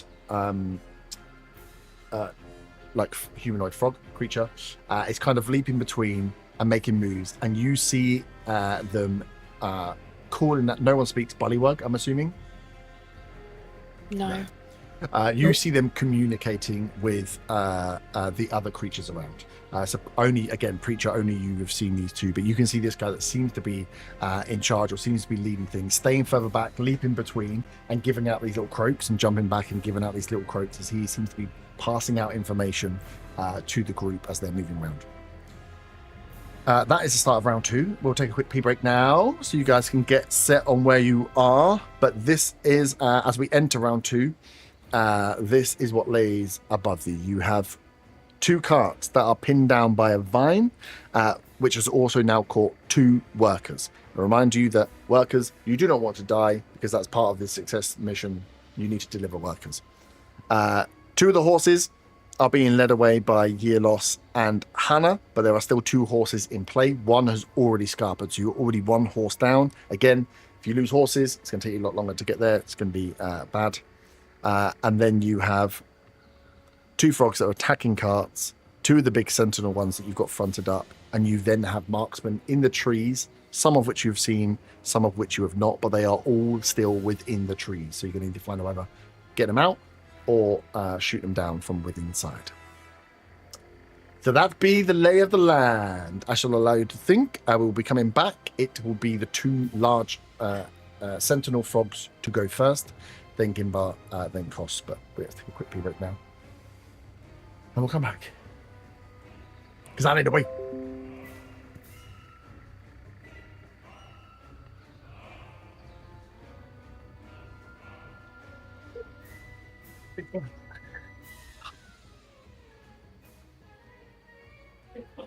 From. I've got anything to do them.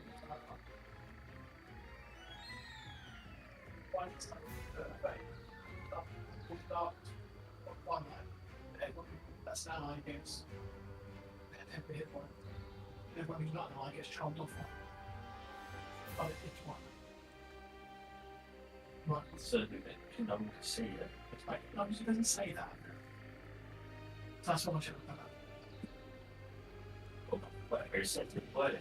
Huh? Whatever it says. Right.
Give it up, baby. Give it up.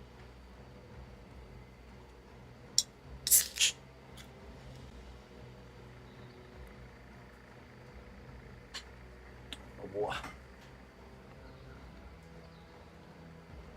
Everybody wants you. I just got to make you mine.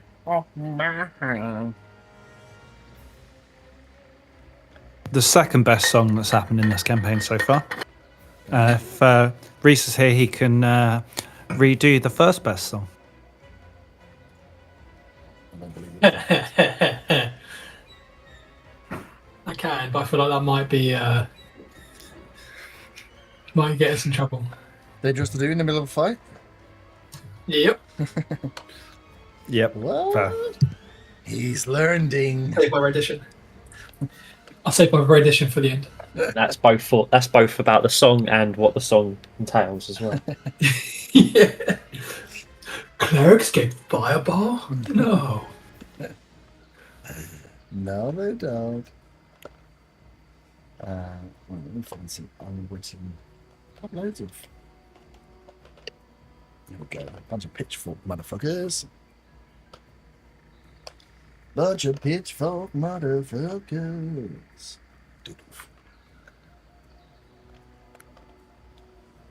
Ooh. Nice. Okay. Right. I'm back. Yep. Good. Because it's time. Not die. Okay. So, this is the lay of the land. Up next are the Sentinels, the big boys. It is the red one first. He is in front of. He's knocked over his weapon, hasn't he?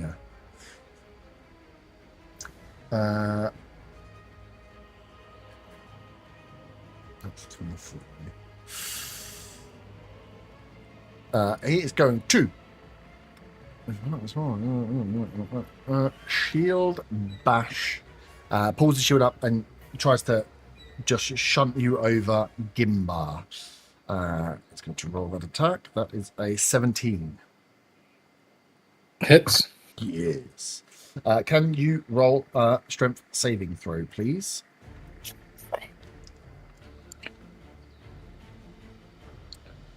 Very average 10. Nice. So you take 9 points of bludgeoning damage and are knocked prone as he knocks you over. Really? He is then, as you are knocked prone, going to try and hit you with the axe because he'll get advantage on that. Not good rolls. 15. Just misses. With advantage, I rolled dog shit. So he knocks you over and then goes to swing down on you, turns and sees the other frog is taking hits and is going to bonus action leap. 50. That's what he can land there. Gonna jump up and leap. That will trigger opportunity attacks if you do want to. Although you're prone, how does prone affect that? I don't know if it does actually. I don't know, but I'm not going to take one anyway. Okay. So, Preacher, you can use your reaction to take an opportunity attack if you would like, as this larger frog turns and leaps towards his mate. Yes, please. It doesn't fucking matter. It's 11. 11. Search your reaction. Garn, no hit as, the big red one jumps over. Willow, you hear him land behind you. As this larger frog jumps up and lands down. Up next is the green one, who is going to... dog's annoying. I do kind of want to hit. Koss is bloodied, isn't he?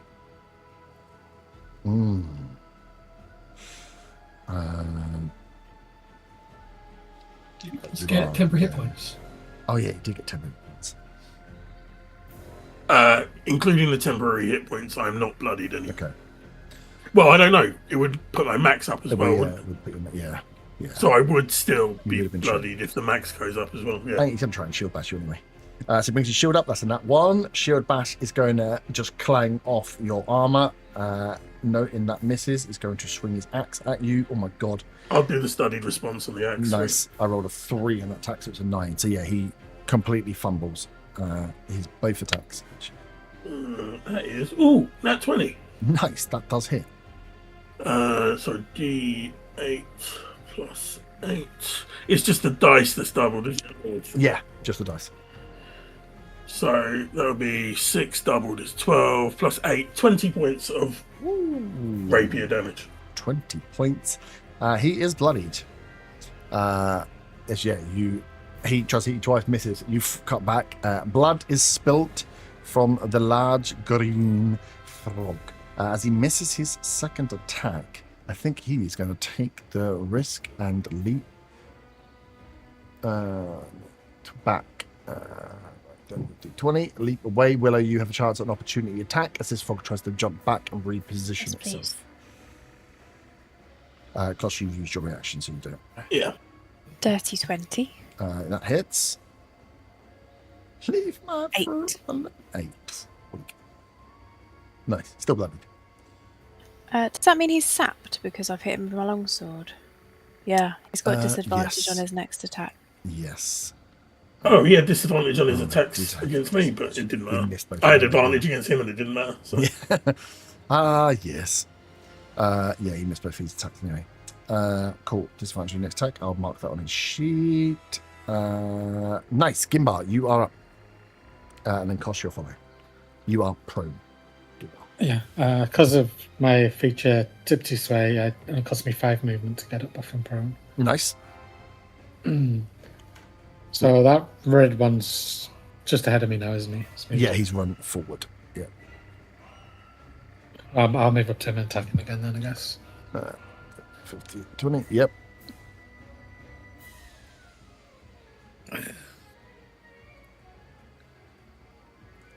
First one's 11 to hit, so that's not going to hit. Second one, 23 to hit. Yep. Can I have a DC 14 strength or dex save, please? Yep. That's only a 10.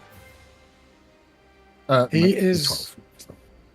He's grappled and takes 10 force damage.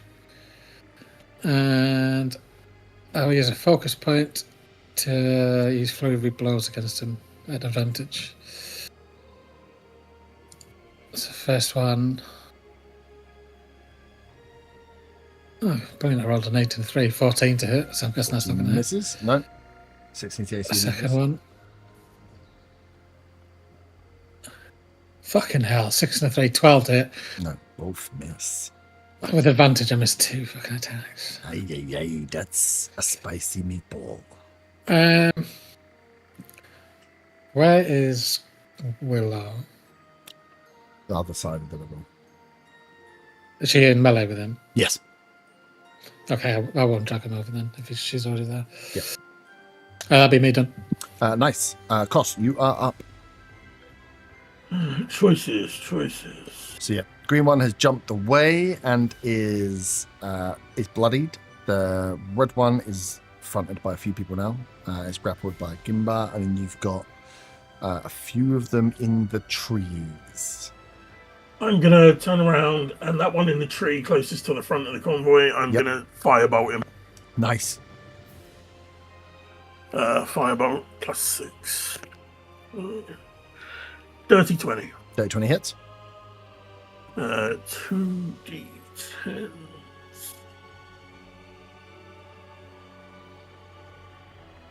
That's 3.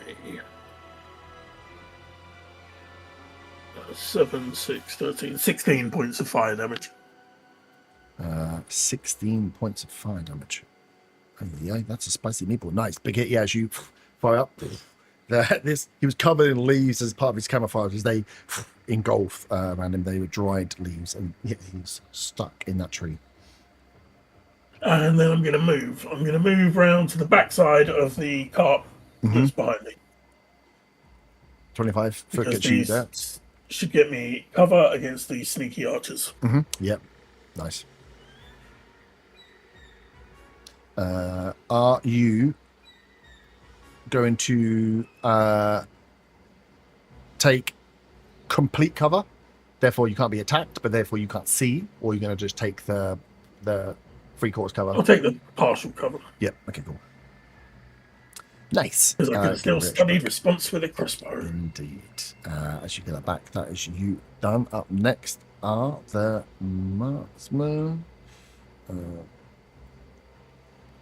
So, first one is... And I will study response when the one that I just firebolted attacks. Yep, okay.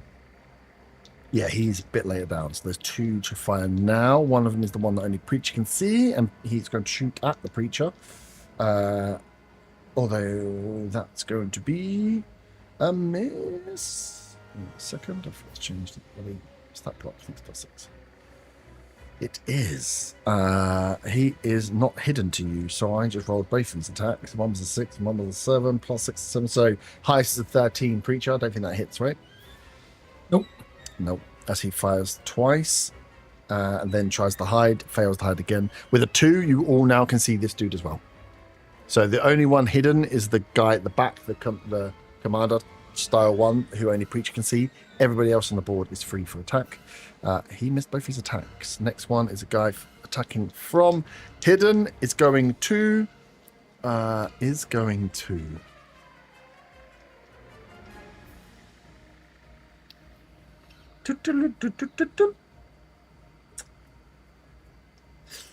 to have to fire at Preacher as well, unfortunately, because he's still hidden. That is a dirty 20. Yep. For the first attack is that's quite good damage. That is 18 piercing and 5 poison. Yeah, I'm bloody, I think. Lovely. Oh, yeah. Yeah. Oh. That sounded good. And the second attack is a miss. He's going to attempt to hide. Fails the hide. So I think all of them are now not hidden. 1, 2, 3.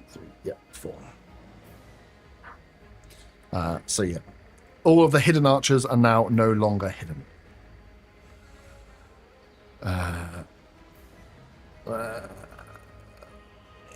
Okay, I've labelled them all up. Nice. Dun, dun, dun. You are now bloodied Preacher. It is your turn. I've got a question. Yep. Can you run away from the fight? Yeah, definitely. You can run away. Yeah, I'll get my third character going. I've got something that says I can emit a twilight sphere around me. Yes. It doesn't say people can't see, but I'm guessing that people can still see even if I'm emanating a twilight sphere. Yeah, I assume so. It doesn't say It it just blocks says- any... No, just says filled with dim light. No, it just means you are emitting light, I think. Was it a feature? Yes, part of my. No, it's part of my class. Yeah, was it? Where are you reading it from? Is it under the features and traits list? Yes, I think so. Yeah, Channel Divinity. Yeah, Twilight Sanctuary.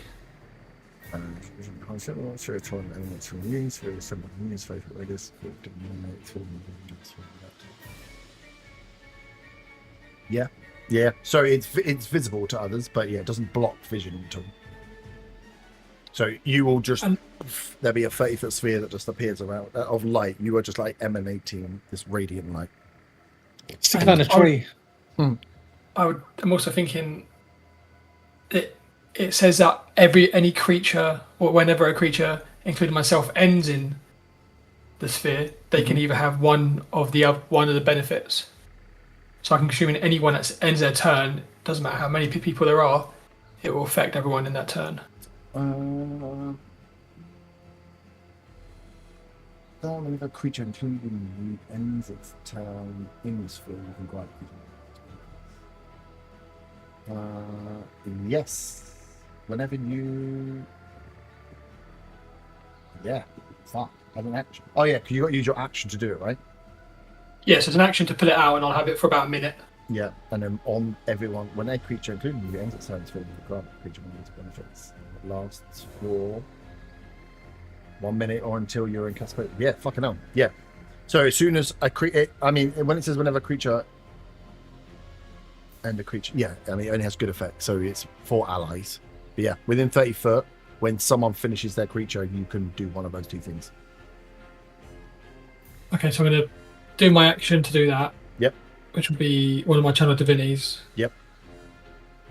So all allies, if they stay in the aura of 30 feet, will get 1d6 plus 7 temporary hit points.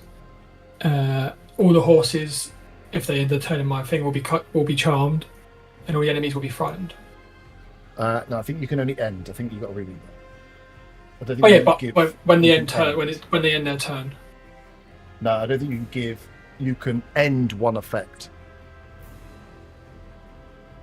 So you can end a charm, or you can't give charm or frightened. Oh, so okay. if someone was charmed or someone was frightened, you can stop it. So you could use it to calm the horses. I would say that would be allowed because they technically would have been frightened. But yeah, a few of them are under things. So yeah, it's only if they had that effect. So you're mainly at the moment using it for temporary hit points. Yeah. But again, you can only have one set of temporary hit points. So you can keep refreshing it on everybody. Yeah. But it doesn't stack. Cool. I'll do that anyway. Yeah. Yeah, sorry. Yeah, that says 20 foot, but that's more than 20 foot, right? 30 foot, 5, 10, 15, 20, 25, 30. Yeah, it's about right. So it's like, yeah, it's going to be everyone apart from Merrin. Yeah. It's going to be a lot of people. But who are you doing? So that's also your action. Yeah, and it also stays on me. So if I move, it moves with me. It moves with you, yeah.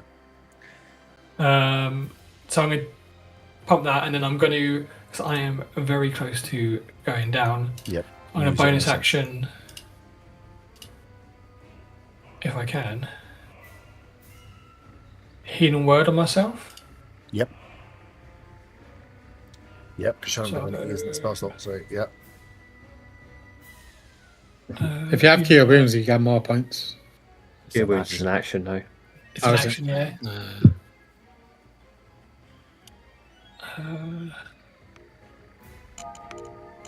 Great, only 9 healing. But then you can end the effect and give yourself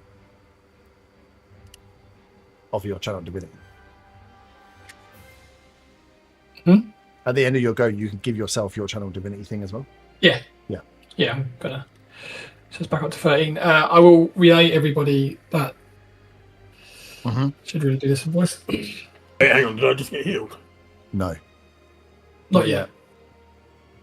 I think the commander's in the back, and I will then move myself closer to Gimbar, maybe just behind Gimbar. Yeah. And then hopefully that should get nearly everyone. Yeah, nearly. If they want to take it. It's only when we take our end our turn. Though, end your turn. Yeah. Nice. See, I think no one would have to step in by like 10 foot, but that's fine. Nice. So yeah, big preacher hits channel divinity. This dim light, just orb, just flows from him. He seems to shine bright like a diamond. As you all feel the divine glow come over you. Willow, you are up next. Preacher is done. I'm done. The guy next to me, is he being grappled? He's being grappled by Gimbar, yeah. If I attack him, does that mean that Gimbar's going to get hurt if I slice him? No. Okay. I don't think it gives you any other things, though. That's fine. It's more I just don't want to attack him if it's going to I think she gets advantage. Let me just. Has it changed? I don't think it. I think because of my grappler feet. I don't know if it's just me that gets advantage. I think so I'll it's just double check. just you. It's not like going to break him out the grapple if I cut his arm off. Yeah, so yeah, it is just me. Yeah. First one is 23 to hit. Yep. That's 6 points of damage, and then second one, 23 to hit again. Yep. 4 points of damage. 4 points of damage. This And he's sapped. creature is bloodied. Sap is the disadvantage one, right? Yep. Okay. This big red beast is bloodied. The other one who was sapped is no longer sapped because it's my next turn. So Okay, nice. Das ist gut, ja. Nice. End of your go. You can take the preacher's temporary hit points. So 1d6. Is it 1d6 plus 7? Yeah. If you want to refill. Remember, you can only have one lot of temporary hit points. So if you had any from Yeah, before, that's fine. because Zilna will also be giving out temporary hit points. So you can only have one lot. So it's a bit more for you guys to manage. okay. Zilna, what Well, was I your c- one? 4. I don't think you've given. Have you not given it? Have you given out the hit points yet? You give it to everyone, right? 10. Yeah, I gave 10 to. So you've got yeah. 10 at the moment. You can roll 1d6 plus 7, and if you get more than 10, you can take that instead. But you can't Okay. add it on. Got you. Okay, I would have got 9, so I'll just keep 10. Yeah, just keep 10. Cool, thank you. Nice. Hannah and Yelos will get these horses out of sight. And most of the workers are carrying on to move from Preacher, calling them to get out of there. As the... Sorry, may I ask a question? Yep. With the... Obviously, they've knocked over the thingies. Yep. I know that they've got stealthy things going on, but if they were to be moving items, the item wouldn't become stealth, right? It would just be floating. Yeah. And I'm guessing that with passive perception of 13, we can see if things are floating by us, like they're being moved. Yeah, and they would be... And you just because that you don't think they're being invisible. You think they're just hiding in bushes. They are within their natural terrain. So that's where they've been hiding, is just being camouflaged. I was just double checking that we're not being distracted with a fight and they're just floating objects behind us. Okay. No, you can roll a perception check if you want. Yes, please, if I may, Yeah. just in case. 19. 19.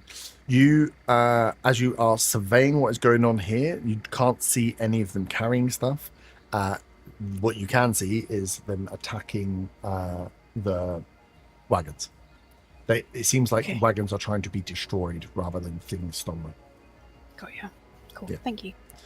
Nice. As middle right. Okay, so next one up. I think you can all see him now, can't you? Which is annoying. He's going to fire at Gimbal. You're grappling one, so he's going to take his 2. He's not hidden. Fuck. He can take his shots at you. First arrow is a dirty 20. Yeah, that was hit. That is 15 piercing and 5 poison. I will use my reaction to bring that damage down. Yep. And I can find it. There's.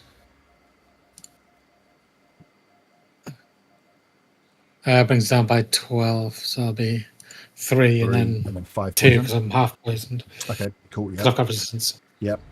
And then the second attack's only 15, which I think misses, right? That misses it. Nice. And then the one that you were waiting for is going to attack Kos. I'll crossbow bolt. Nice.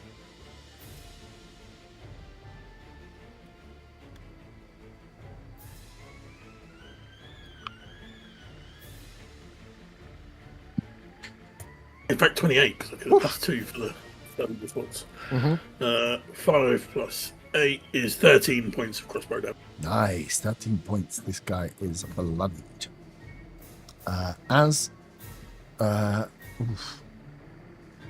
Is he going to try and take the hit there? I think, in fact, he'll look down. You're hidden. I think he just sees Merrin walking across the road. Merrin, you're going to take 2 arrows fired at you. Fucking hell. First one's only a 10. Second one is a 9. Both miss. Can't see. You're just walking slowly as arrows are fired around you. As this guy can attempt to use his bonus action to hide, gets a nat 20. So he is going to leap from the tree and disappear from all of you. That is Dundung. Zilno, you're up. There's the big guy next to me. Has he used his reaction yet? No.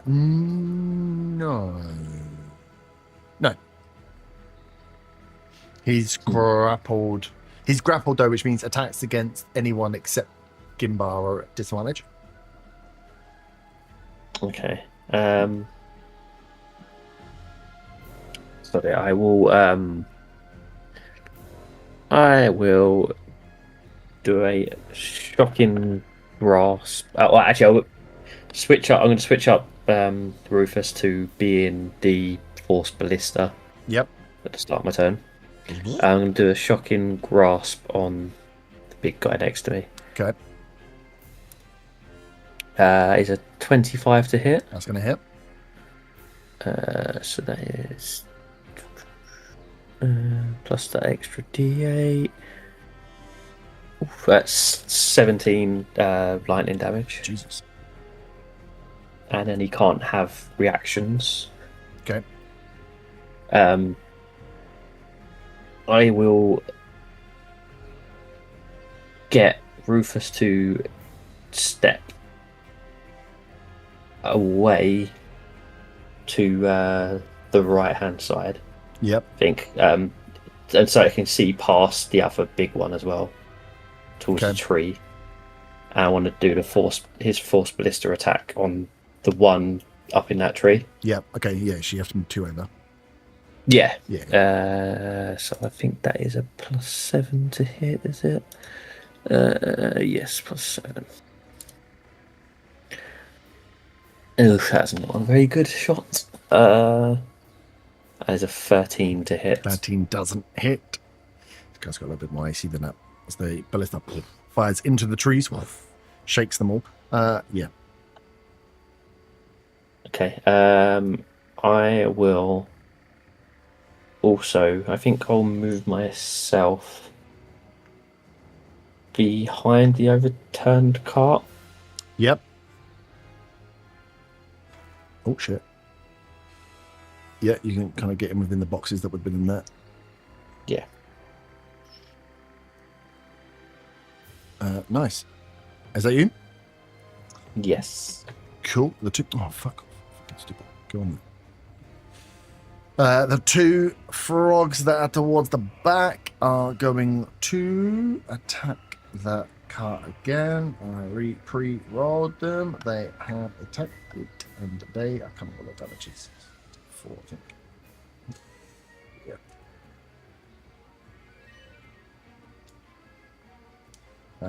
Okay. It's another 10 damage off. That wagon, that cart that they're attacking now is getting close to bloody, so getting close to needing to be repaired to be movable, but isn't completely destroyed. As they are attacking that, and they might as well stay there. They can carry on. Merrin, you are up. Right. So I know about the one in the undergrowth. And scrap. Can I get to the one in the undergrowth? Who's Yeah, not in the big tree? boy. Yeah, big geese. Yep, 20 foot. You can slink past the dog to get there. I'd like to think I stand over the dog because he's little. Do that for one. Big Right, cannon. let's start with booming blade attack. Boom. This guy's bloody. That is a Very 23 to hit. bad. That's going to hit. Excellent. That is awful. 5 points of piercing and 1 point. That was 2 1s and 2 d8s. Nice. 1 point of thunder. Nice. Second attack because I have 2 attacks. Yep. Yay. That is a 26 to hit. Yeah, that's going to hit. And that is a 2 on the dice. So that is 6 points of piercing damage. 6 points of piercing damage. Is Enough, though. He only had 10 life and it took you a lot to get through. Second attack. The big frog goes down. Excellent. Bonus action. Which ones in the trees can I see? You can see all the ones on the board. You can see the tree. There's one that you can't see. Perfect. Let's go for pick one at random. Yep. I'm going to use a bonus action, Sacred Flame. Yep. Can I have a dex save, please? Yes. That is. I think they're quite dex. That's not. What's their save? That is 13. That is a fail. Fail. Not So, 2d8 of radiant damage. Let's do this. Mm-hmm. Okay. 13 radiant damage. Nice. 13 radiant damage. Oof, this one, the one that the cannon was fired at. You fire your Sacred Flame. I've still got 10 movement. I want to stand further away just in case there's any area of attacks. So, can I go 10 foot into the undergrowth, please? You want to go deeper in? Hold on. I've got 20 foot. I've got 40 foot movement. Yeah. Let's take me back to where I began. Okay. Yeah, Hit and run. The tree. Run in, stab him, shoot, and then disappear. Yeah, you can get back behind the tree. Don't give you a bit of cover behind the tree. Perfect. Oh, well, from the ones you can see, it'll give you a bit of cover. Yeah. Cool. Marin, that was done. As the two end of the round, the two yokels workers get dragged into the undergrowth by this mound of vines, and you lose sight of them in the undergrowth. It is then going to be the top of the round. Now, is he going to act?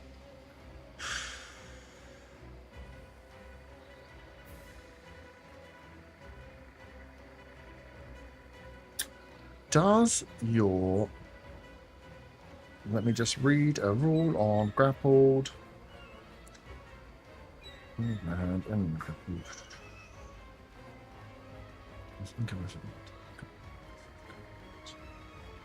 Okay, no.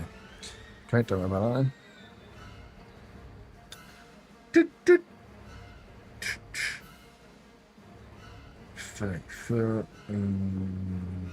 Okay. 30. Nice. Top of the round. One that has only been visible to Preacher previously jumps with a massive 30-foot leap and lands next to you, Gimbar. This well-built, stocky, red frog lands, and straight away is just going to... is he just going to hit you with those? He's going to hit you with a palm strike. He just gets his hand out, just tries to catch you straight in the chest with it. It's not a great roll to hit. That's only 15. That's not Just misses. Just misses. That is his one big attack. As this one, can see that the frog in front is weak. One's gone down. He jumps in, just tries to hit you with a big palm attack. You can see from the focus of it that this would have been like another attack to knock you prone, similar to a shield bash. I rolled like dog shit. Up next is the red boy, big red boy, who is not looking good.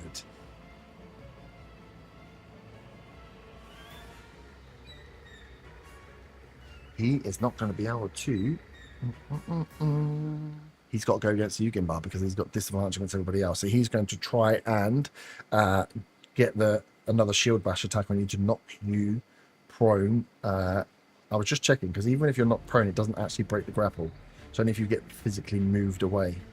That is a 17. Hits. It's only 4 plus 4. That's not too bad. 11 bludgeoning, and then the strength saving throw. I don't have my reaction back yet, do I? No. Is it top of the... No, it's right after my turn. Yeah, it's just after. It's the next. You get it back. I'm now bloodied, by the way. Gimbar's now bloodied. Strength save will be 17. 17, so you stay up. You do not get up to prone, which is good, because he's going to come in and try and hit you with the axe. Which is another 17. Hits. And this one does a bit more. That is bad rolls. That's 9 slashing. That's a D10. If I'm rolling the wrong dice, I'll just never hit with this. 1 poison. But a 1 on a D10. What the fuck? Well, with resistance to poison, tell me I take none, or I just take the you flat take one? none. Yeah, because you ran it down. Nice. So that's that done. He is still bloodied. It gets its reaction back. But cannot.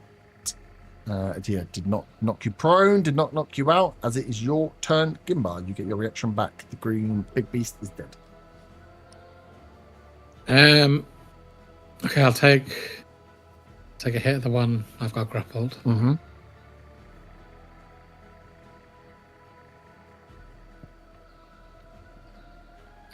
23 to hit. 23 hits. That'll be 9 force damage. 9 force. I'll take my second strike at the other big guy that's just jumped down next to me. Yep. It's probably going to hit 16 to hit. 16 just hits, yep. Oh, does it? Yeah. Can I have a strength dex saving throw of 14? He cannot be grappled. He can't be He's grappled. immune to grapple. Now, as you try and grab him, he has like a mucousy skin. In that case, can I get a...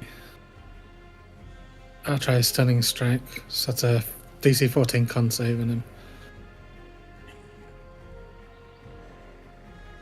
That's nat 20. Okay, so he's not stunned. What does it roll? It'll be 6 force damage for him. Yep. I will bonus action flurry of blows. Mm-hmm. First one against the one I've got grappled. Yep. To 30 to 20. Yeah, that hits.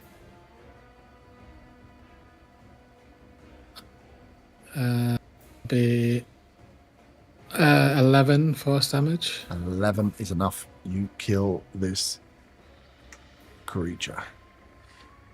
And I'll take the second one against the big guy. Mm-hmm. No, it's only going to be a 10 to hit. 10 misses. That'll be me done. Kos, you are up. I'm going to move over to behind the overturned cart. Yep. And I'm going to firebolt at the little one attacking the cart. Yep. Closest to me. That will be a 17. 17 hits. There's 2d10s.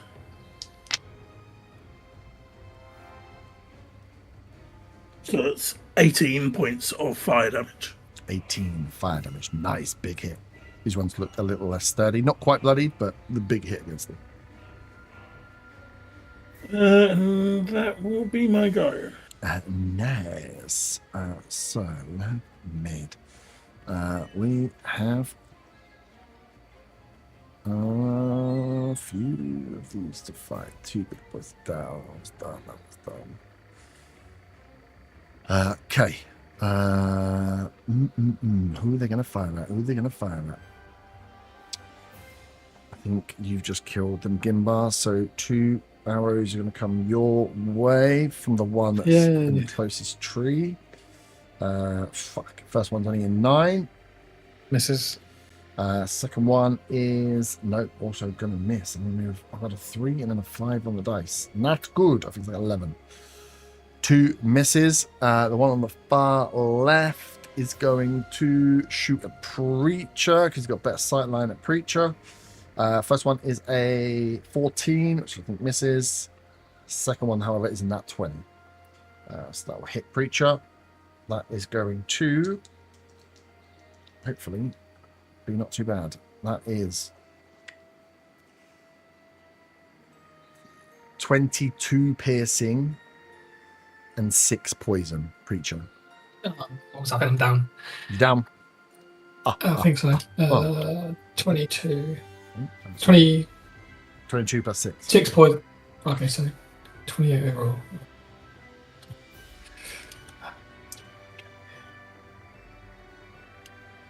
Yeah, I'm down.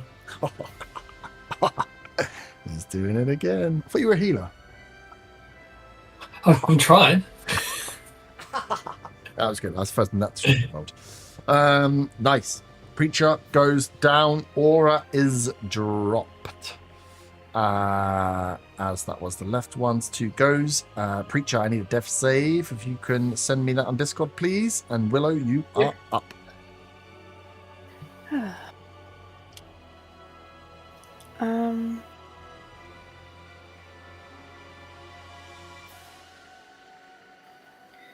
I'm next to Preacher, aren't I? Next-ish, yeah. 10 foot away. I could get to him. Yeah. And the one in front of me, is he grappled or down? Nice. The one that didn't. The 2 big ones are dead. Okay.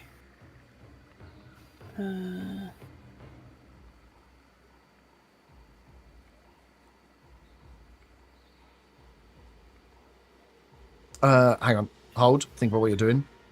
Mhm. Because I didn't expect Preacher to roll on that 20. Preacher, you pop back up.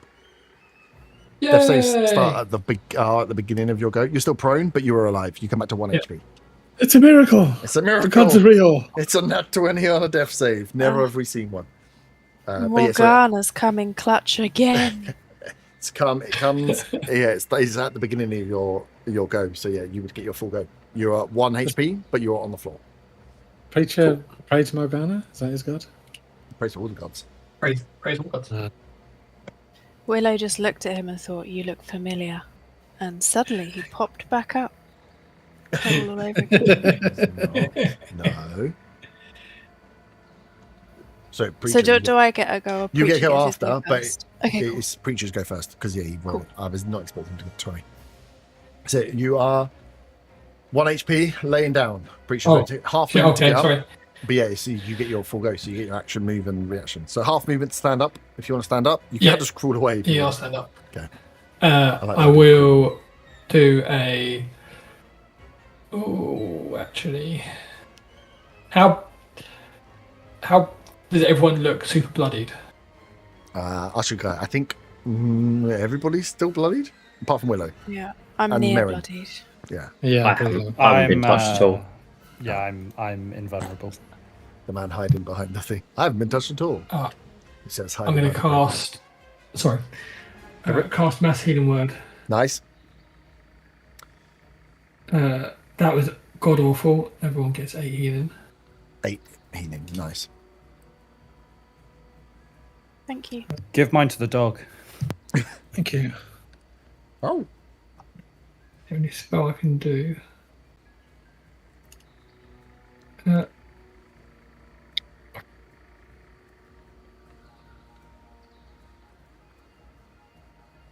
Can I do Twilight Sanctuary again?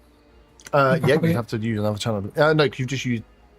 Is Mass Healing Word still a bonus action? Yeah, it's a bonus Or action. Mass? Okay, yeah. Yeah, you can do Channel Divinity again. You have to use another use of it. Yeah. So I'll do that again.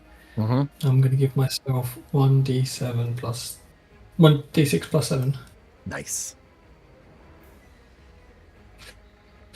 So you've got 15-foot movement if you would like to use it. I will get behind the upturned Yeah. cart because I'm very squishy still. I'll let you squeeze behind the horse. I'll let you detach the horse. The horse is now free. Yeah. But yeah, you can squeeze in. You can squeeze it in front of someone. Get out of the way, no. Nice. You can get behind the upturned. Nice. So you use the rest of your 15 foot to get round and hide. Mass Healing Word goes out. Everyone gets 8 HP. And now whenever it's your turn.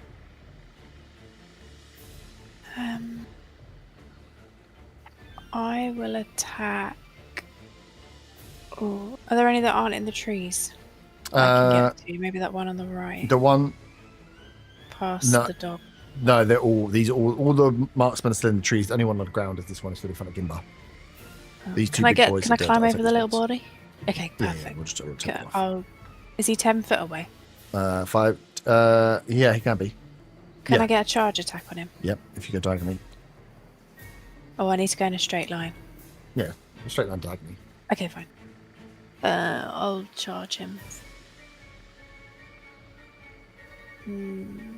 Dirty 20 to hit. Yep. That's 8 plus 4 for the first attack. Yep. And then that one for the second attack, so I didn't hit. Okay, don't hit on the second attack. Okay, let's come back. Marksman in the middle is then going to take his shots at you, Willow. First one is a 22. Yeah. That's a good roll for me for once.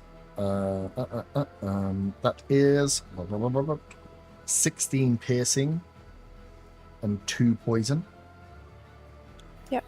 And then the second attack is a 19.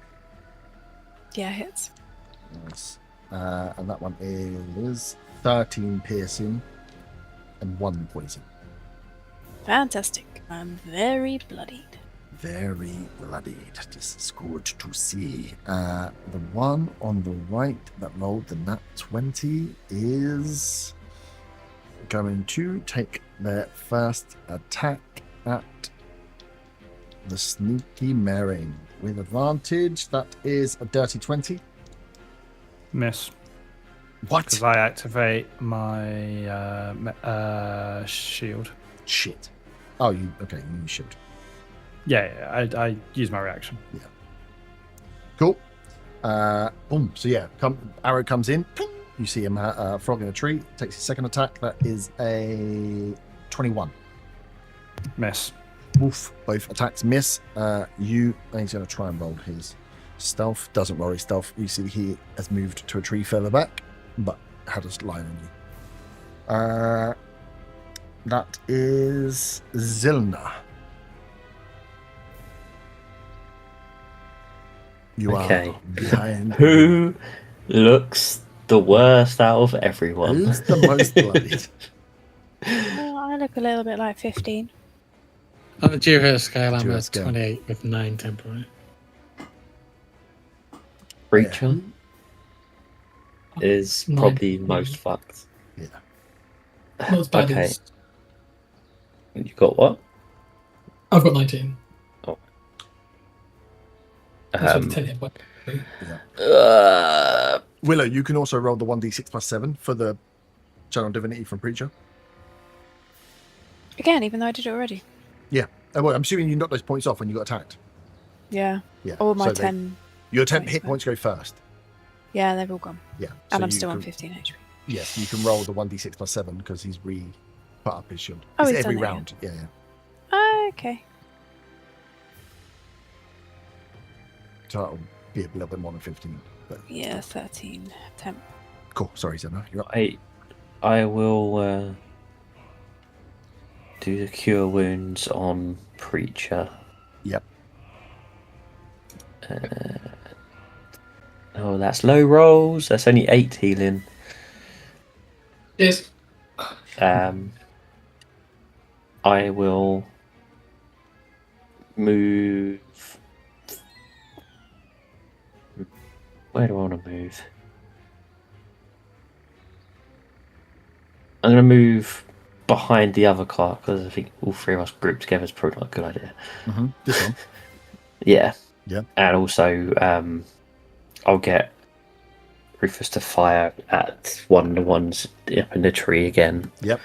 To hopefully knock it out of the tree, because if it hits, it does make force 5 foot of movement. So, Nice. The one on the right is bloodied. oh, you bastard! Oh, that sat on 17 for so long, then rolled to 7. So that is a 14. 15 is the AC. You absolute bastard! There's another booming cannon goes into the trees, shakes the foliage, but hits nobody. At this rate, I might just aim at the tree. Might be better. Actually, might be easier to hit. Cool. That you done? Yes. Nice. Up next are the two little frogsmen who are going to hit the cart again. And Well, they are- studied response to one I've already. nice.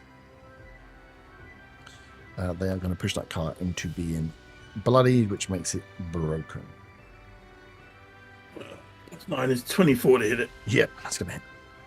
That's plus 11. I always keep forgetting it's plus 11. Plus 11. Jesus. Things only got 13 AC. 5 plus 8 is 13 points of crossbow damage.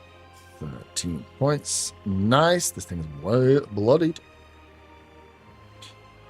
Nice. But yeah, you hear the cart snap a little as it's broken. Not completely destroyed, but it is broken. As that as both there goes in attacking that. Merrin, you're up. Well, I'm a bit. So basically, other than the big red guy, they're all in the trees, yeah? Yeah. So that kind of limits my options. Yeah. Now, I have a question. No. My dual attack, extra attack says whenever you take the attack action, you can cast one of your wizard cantrips as a casting time. Does that mean I can do a ranged one? Mm-hmm. Right, let's start hitting guys in the trees then. I am going to cast a... The wizard works out he's got spells. Huh?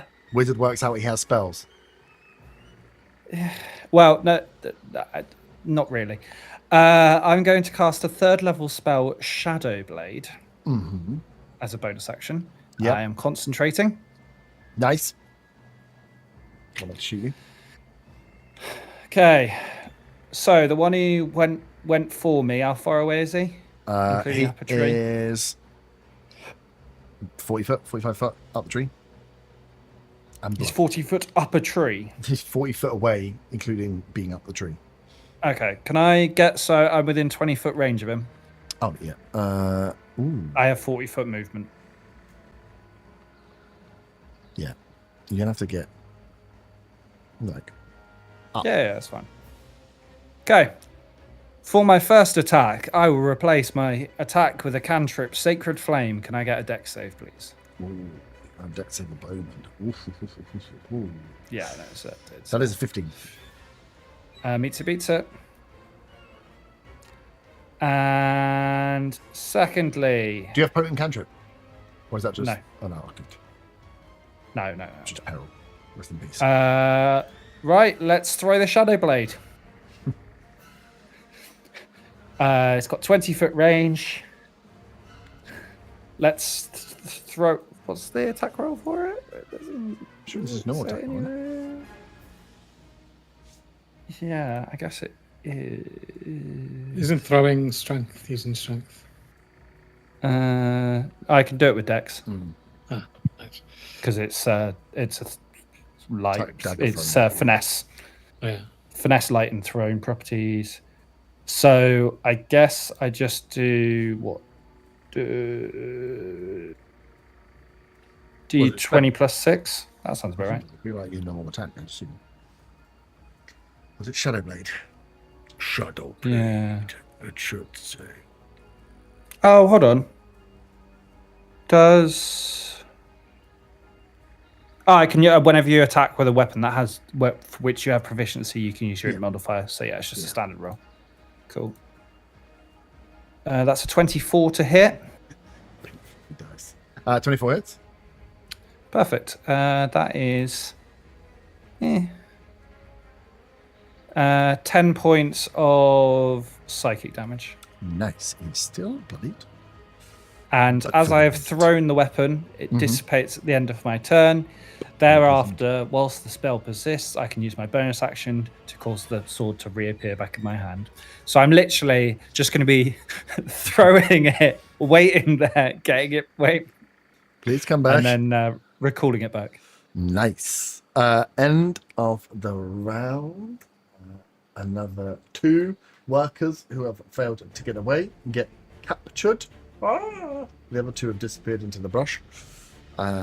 And at the start of round 4, the big red boy sends out a big old bullywug cry. And no one speaks bullywug. And then is going to... I can do his bonus action, so he might as well try. He is going to try and palm strike.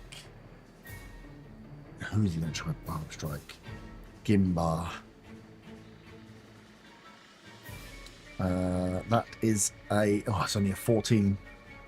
Misses. So tries that again, poof, gives out this cry, and then he's going to use the bonus action to leap away. Which again will be opportunity attack from you both if you would like to take it. 20. Yeah, I'll take it. Yep.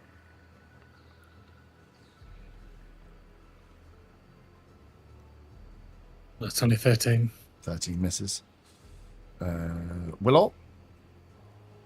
Mhm. Are you taking opportunity attack? Yeah. Okay. No, 10. 10. No. Cool. He jumps and leaps away. And we'll start moving into the forest. 30. Okay. He is plus 10 off the board. Oh. Whoa, whoa, whoa, whoa, whoa, whoa, whoa, whoa, whoa, whoa, whoa, whoa, whoa. Excel's trying to do Excel things. Stop it. Stop it. Gimba, you are up. Can I move to where I saw the massive vines? Yes. Yeah, they're still there. Oh, 8's still there. 40 foot is your fault. Is it 40 foot your movement? 45 odd. 40, okay, 45. That's right. Yeah, you can get up to the massive vines if you would like. So as you get close, you can see the massive vines is this bigger creature, and the vines themselves are running out across the floor, with 2 of the guys caught, and another 2 that you can't see as you run up there at the moment. You can. There's a creature in front of you, but you can choose to just attack vines if you would like. I think I'll just attack the creature. Yeah.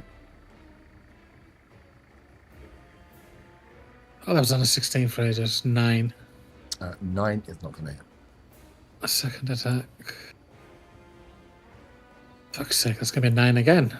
9 is going to miss. I'll take a bonus action for a third unarmed strike. Mm-hmm. Probably get the same roll again. Oh no, I got 18. 18 hits.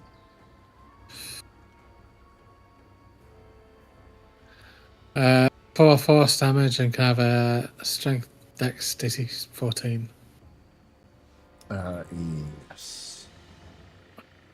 That And is- also a strength. Sorry, a con DC 14 as well. As I try and stun it. Con is 27. Strength is only 14. Only 13, sorry. Okay, so it's grappled. Okay.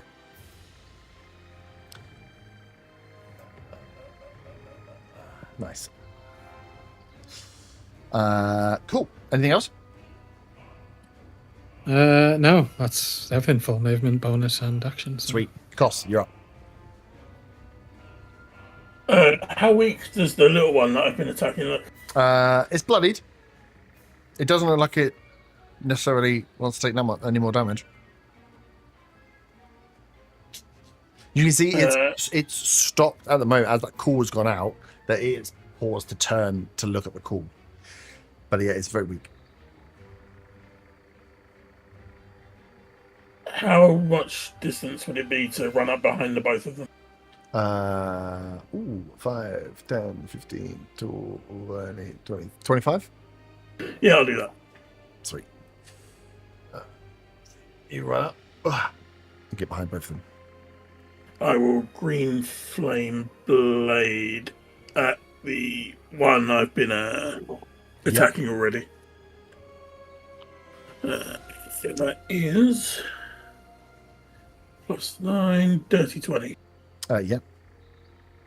So it's normal weapon damage first, which is 1d8 +6, which will be 9 points of sword damage. Nice. Still standing. And then what's the fire? I always forget this shit. 1d8 fire and 1d8 plus spellcasting to the other one. So that'll be 6 points of fire damage to the one I just hit. Nice. And that'll be 5 plus it's intelligence 3, 8 points of fire damage to the other one. 8 to the other one. The one you've been hitting is killed. Doosh. That is enough to take him down. -1. As one goes down, the other one, the flame jumps to as it takes damage. Nothing else from you? No. Okay. Marksmen are up. They are going to take their attacks. Yep. They are going to take their attacks. They are not hidden. I think, because you've just killed one, so I think you're going to have to take an arrow in the back. One. That is that's a good roll. That's a 25. Yeah, that hits. So that is, and that's also a good roll. 19 piercing and 4 poison. Yep. The second attack is only 15 to hit. That misses. Misses, nice. And then the one on the left is going to... Does he care about Gimbar punching? I don't think so. He is going to take the shot across as well. That is 17 to hit. Miss. Woof. And second attack is 18. Miss. Woof. Woof. Hit. Woof. And then, sorry, I forgot to roll the checks. Oof. Both of them poor stealth rolls as you see them leap back. Their standing leap is 30 foot about when it starts. They leap back towards where the larger frog had come from as well, as they are jumping to another tree that is like 30 foot away. So they are both one is plus 10 foot and one is plus 5 foot out of no, one's way further. That one's plus 20 foot. As those two take the shots and leave. Preacher, you are up. All the rest of them in the trees, still in the trees. The ones that are in the trees are still in the trees, yes. So, I mean, from where you are, you actually would need to peek out to see anything. But yeah, if you were to peek around the corner, you can see Koss has moved out. There's 2 additional workers that have been caught in vines. And then the other side, you can see Merrin's with one on the other tree. Those... and you've got vision, but you're starting to lose sight of the others. The bigger red guy and the 2 marksmen that have just jumped, you can see that they are retreating deeper into the forest. They're not out of sight now, but they are this map plus 10 or 20 feet. I will bonus action healing word on myself. Yep. I don't want to go down again.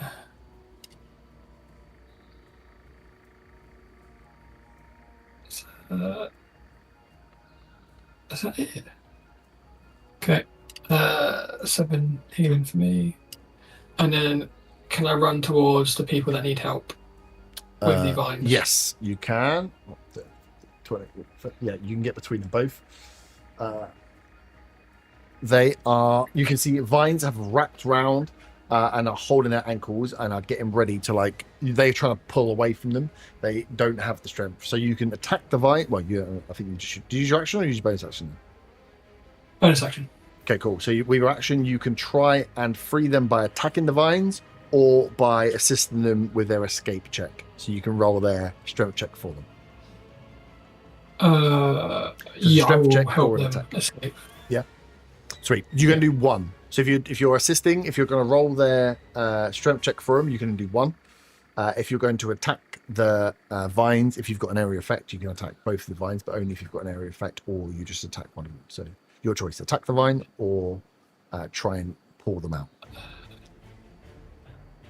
I've only got light hammer, so I don't really have an area effect. Okay, that's fine then. So it's whether you want to... So if you hit the vine, you've got a risk you kill it outright, or if you're quite strong, you just use your strength modifier. You're rolling a strength check for them to try and hit a DC to break them out. Yeah, I'm just going to try and break them out. That's probably the best bet. Yeah. Do I roll just You roll strength, a yeah? strength an athletics check. Athletics? Yep. Okay. 16. 16, nice. DC was 15. So yeah, one of them you break free as he scrambles off to safety. The other one is still trapped currently. That would be an action to do. Okay. That's me done. Nice. Willow, you've been left all alone. I have, and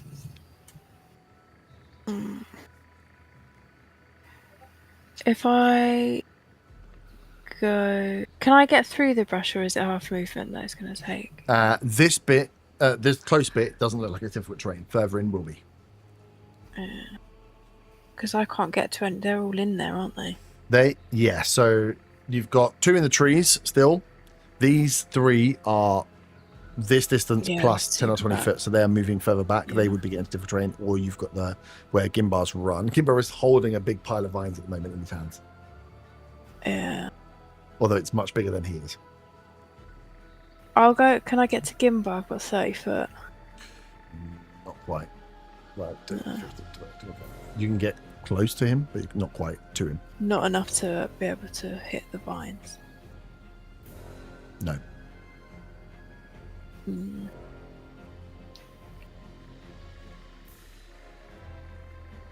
I can't really do anything. I've not got range. You can run Can and I? kick a tree and try and knock him out of the tree. Yeah, let's try that. Why not? Give me What would that be? bit of strength. Athletics? Strength athletics. Or Yeah. strength? Coconut lands on her head. 22. She fly kicks the bastards. Fly clicks. Well, they kick the tree. A karate kick. Yeah. Cantonal kick. Oh, good. No. 22 versus Is to be a contested strength dex, and I accidentally rolled in that 20. Aww. So you do fly kick it, and it shakes a lot. But this is it's a toad that lives in a tree, so Does he look really nervous though? At least? he looks a bit scared. Yeah, looks like there's a crazy woman kicking his tree. But yes, unfortunately, he would have enough with that check to beat your 22 with the 24. Your little fingers. That's a shame. Nice. Anything else you want to do? Can I intimidate him? Yeah. I'll just shout. Get down and fight me. Never mind, it's a 6. I'm embarrassed from my kick. Looks you sideways like, what the fuck? Nice. Handing Yellow's move. Marksman, it is. Middle on right is him. It is that marksman's go next. He looks down at you, sees you kicking and shaking the tree, looks up and sees the horse that has not left yet. It's going to take his attack against the horse. I will use my reaction or my boomerang shield to give it an extra 2 shield. Okay, right, let me check. Well, an extra 2. I think the horse AC is really low. Where's my horse? It's probably got stupid AC, but It's like, so it wasn't a very high roll, so I just need to check because I knew it would be enough to hit it. But horse, draft horse.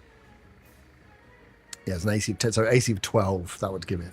And I rolled. I rolled a 15. yeah. 15 HP. By horse. Yeah, it rolls. Its attack is 14 plus any poison damage is going to kill it. Yeah. So it fires its first attack. Arrow hits the horse. Horse goes down.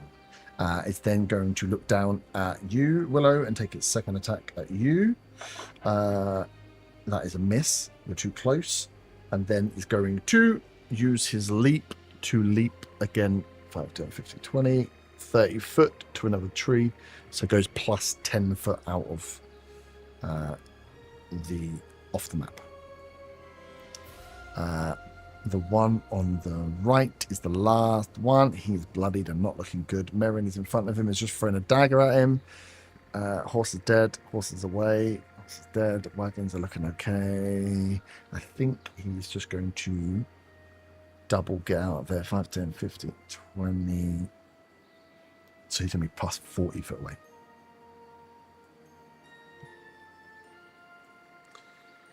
As this one in front of you, Merrin, you see just puts the bow on the back, leaps back, and they will just be leapfrogging from trees to tree, dancing across. Where you can see the swampland starts to come in. These, especially these marksman ones, are just leapfrogging their way out.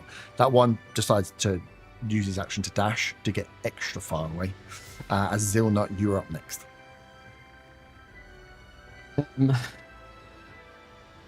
So they're all like very, very far away from me now. Yeah. From the edge of the map, you're like 70 foot, and they're another minimum 10 foot away. Could hit him with my crossbow, but is it worth it? Because they're just running away anyway. Mm-hmm.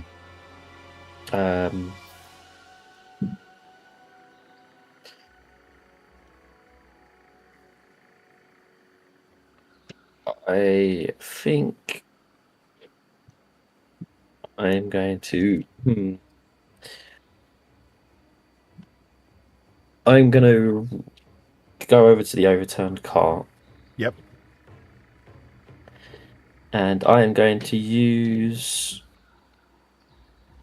a magic action with my Tinker's Magic to create a block and tackle next to the cart. Nice.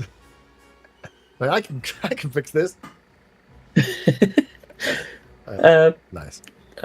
And then I guess I'll just take another pot shot with Rufus at whatever one looked the weakest. Yep. And hopefully hit it. And then afterwards move Rufus closer to me. What's his full range? 120 foot. Okay, cool. Double check that. Yeah, 120 foot. That is a dirty 20 to hit. Yeah, that'll hit. So that is 2d8 plus 4. So that's 12 force damage. Oh. And it gets pushed 5 foot further back. Oh, nice. To help its retreat. So, well, they would jump in tree to tree. So if you, because the one. Well, actually, you knock out a tree, wouldn't it? If you knock him out of the tree and he only had 1 HP left because you knocked him down, he had 30, you knocked him down to 12. So, yeah, you knock one out the tree as he falls, hits the ground with only a d6, he's going to take 1 damage. So one of them, he does kill. See, the one that was on the far right, that lit the furthest away, this force blister comes through, knocks him out of the tree. Yeah, survives the initial hit, dies because of the fall, the 10-foot fall from the tree. So he's down. And then move Rufus closer towards me. Yep. How far can he move? 15. 15, yeah. Yeah, nice. He can start moving his way towards you. I guess I probably would have gone the other side of the cart to try and lift it back up to being upright. Cool. So yeah, you set up the and it's an object interaction, right? Does it take 1 move to set it up? Yeah, it's just an action, yeah. Yeah. Okay. Cool. So you'll be starting to move with the object interaction. You'll be starting to pull it back up right now. Up next is the one that is next to Costa. It's just seen his buddy die, and everyone is around. Is going to. Does he have anything cool he can do on the way out? Is he just gonna fucking disengage and fork and run? He's disengaging, so I can't smack him. No. Or does he take a little sneaky hop? If he hits, it'd be funny.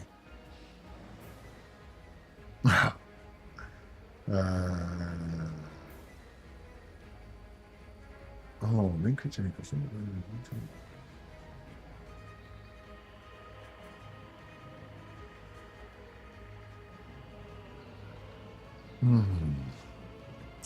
Okay. No, he's going to take. He is not going to disengage. He's going to take an attack against you as he runs.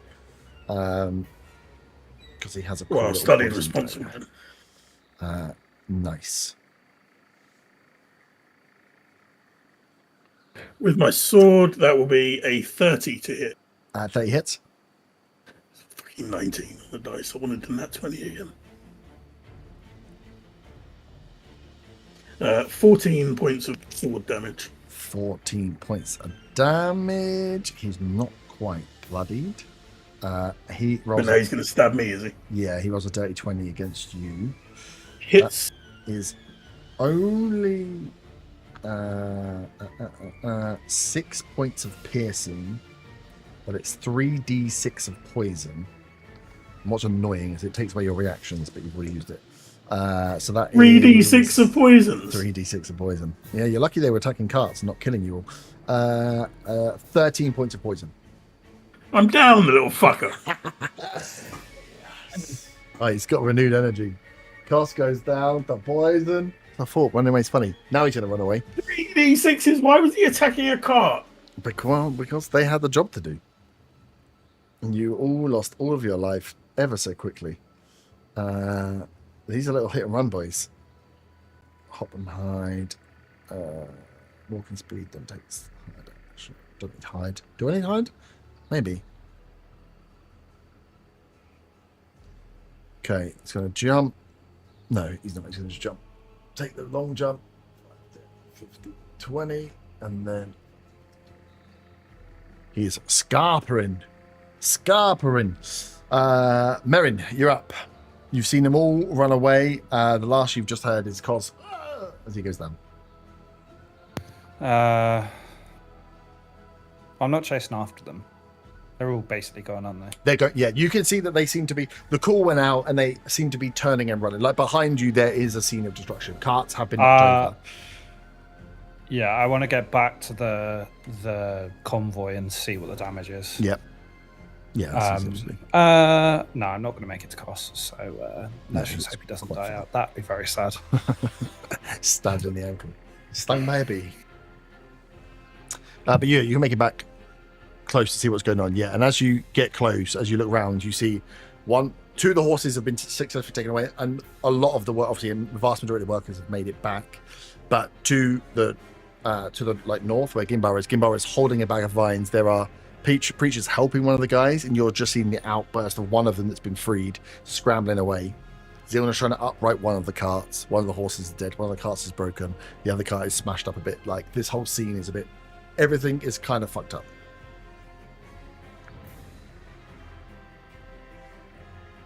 But Gimbar does seem to be fighting something.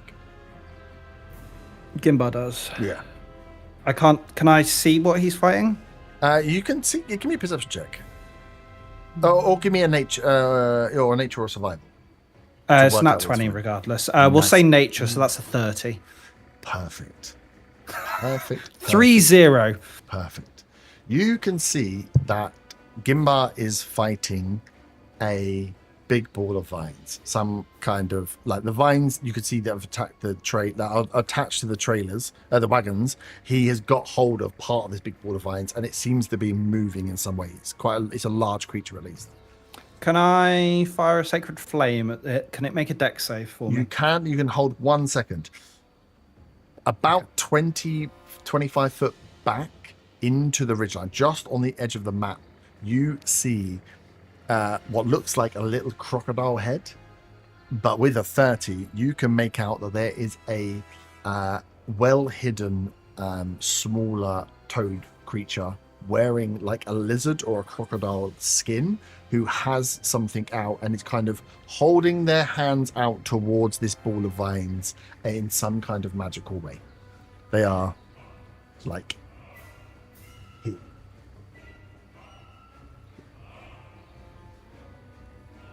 So that's what you see with the 30. You see both the ball of vines that they're fighting, and behind this ball of vines, you see this creature, just make out this creature that's floating above and seems to be just like holding out its hands towards this creature.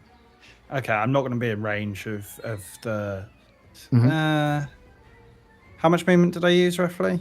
It's probably difficult terrain because there's loads of trees and shit. That bit's not quite difficult terrain when you're moving through here, so you should be fine. So if you only move back for the tree, 5, 10, 15, you can do 20.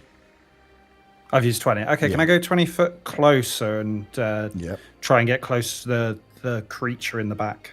Yeah, so another 20, you'll get to there. So you'll get within 5, 10, 15, 20, 25, well, about 30 foot of it, because it's just off the map. It's just to the edge of the map. So how far am I? You say 25 foot? 30 foot. Okay. Yeah, we'll go range. for a. Ooh. Would you describe? Because I forgot to do this before. Would you describe the area as being in dim light or darkness underneath the It tree would be cover? in dim light. That's what I'm using to use their stealth Excellent. advantage. So yeah. Perfect. Can I use my bonus action to get my Shadow Blade back? Yep. And first of all, I'm going to try and Sacred Flame the thing in the back. Yep. So Dex save. That's only a 9. Perfect. That is 10 points of radiant damage. Nice. And then I'm going to throw my Shadow Blade once again. Now, because it's only got a base range of 20 and a max range of 60, it's going to be a straight roll because I get advantage because of the dim light. Nice. Good. So let's see how this goes. That's a nat 1. No, my sword. As you hit the creature, it is knocked out of whatever it was doing, seemingly some kind of concentration. As its hands move, as it looks and kind of catches eyes towards where you've just fired at. Anything else from you? There's nothing else I can do. It's wicked. Or is there? No, I've used my bonus action. Yeah, I'm done. Nice. Up next would be that Toad Mage, who is going to get the fuck out of dodge. It's going to. Is there anything else they can do to make it even cooler? No. Just going to fucking hippity hop, get the fuck out of there because it's been spotted. That is now 60 foot away. Sweet. Leaving at the end of the round a mound of vines that is no longer under control. It is going to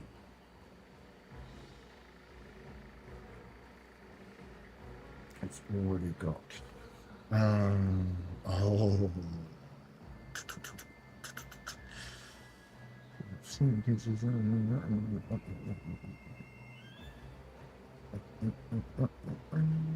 okay.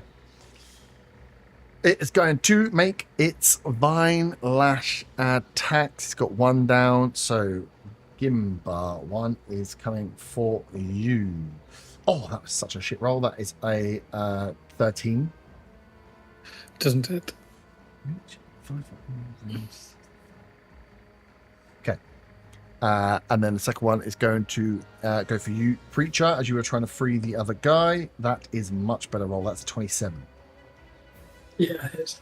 You take 15 points of piercing damage. And it's going to drag you. It's going to drag you right up to. As the violence edge, you get hit with it. It hits you with the grapple and just yanks you all the way towards it. I don't think you're actually grappled. You just are dragged towards it. I'm imagining Scorpion get over here. Yeah, a little bit like that. You'll remember this from another life. I think this was the creature that killed what's his face? Ben's Corrin. Up next is the main guy. He is going to 60 foot, so he's now 70 foot away. Gimba, you are up. Do these vines count as separate hit point things? Separate No. attackers, essentially? No, Okay. you can if you want it for freeing, but now they don't. No, it's more a case of one of my features lets me, if a creature misses an attack, I can make it attack another creature. But if it's all No, counted as one, it will be no. attack itself. No, it's one big ball. Yeah. No, they were able to be worked on individually when they were being controlled. Now this is just a shambling mound that has been released from control. I will take another attack at it. Mm-hmm. First one is a 19 to hit. 19 hits. Oh, I've got advantage, haven't I? So Yep, you've got it grappled. I'll see if I can get a crit. I cannot, but that'll be a 25. That'll be 11 force damage. Yep. Can I have a DC 14 con save, please? Yep. That's a 19. Okay. I don't think I've hit a stun yet, but we'll keep trying. Second attack. 19 to hit. Yep. Been 9 force damage. And 9 force, nice. And I use my last focus point to use flurry of blows for 2 more attacks. 22 to hit. Mm-hmm. 9 force damage. 9 force damage. Last attack. Is that 9 to hit, so I won't hit? No, 9 doesn't it? 13 is AC. Okay.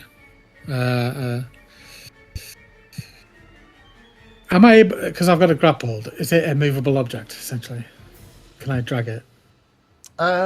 What does your drag say? No, it's gargantuan, so I don't think you. What's your thing has a issue as a. It's size, probably right? large, I think. Yeah. So no, you Yeah, are just so- holding on to. You are holding on to it, but you can't. Yeah. I can, yeah, fair enough. Actually, I suppose I need to check if I can actually technically grapple it then. Yeah, It's because I was gargantuan. looking. It doesn't say it can't be grappled. So you can stop it moving. You just can't move it. Right. I love how he went for the attack instead of trying to res the dead people. Well. Someone's getting. I don't know, they're dead. Or soon to be dead. Soon to be good. Sweet. That's you done. I can only move as something that's my size or smaller. Yeah, that's what I thought. Yeah. So I'm not even large. No. So yeah, you have hold of it. but Yeah, that's me you done, haven't- yeah. You got it. Cost, death save, please. And then preacher, you are up. Will my temporary hit points go for cost because he's within my aura of 30 feet? Um, I don't think temporary hit points affect no. I death. don't think so. stuff. And don't they have to not be incapacitated? Does it say? What's it say on the thing? Does it say on the aura whether when a creature finishes its turn and is incapacitated? So, or does it just say when a creature No. finishes its turn? Just says whenever a creature, including you, ends its turn in the sphere, you grant that creature one of these benefits. Yeah, I don't think hit points count. Let me just quickly read. No, how do we do temp hit points, please? ST temporary hit points. Buffer against losing hit point. That's the buffer against losing real hit points. I think it stays as a buffer for damage, but it doesn't bring you back bring up. you back up. No, can't have one. Yeah, I don't think so. But yeah, it would have the extra there, but not. I don't think it heal. It doesn't heal because you need to be healed Okay. out of them. Yeah. At that point, I will use my bonus action and cast Healing Word on cost, Mm-hmm. which is going to be There's a giant hole. What? There's nothing there. You didn't see a thing.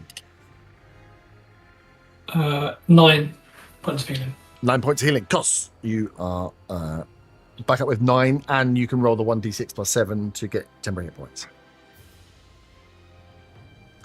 Gimbar, you would also have been able to roll the 1d6 plus 7 for hit points.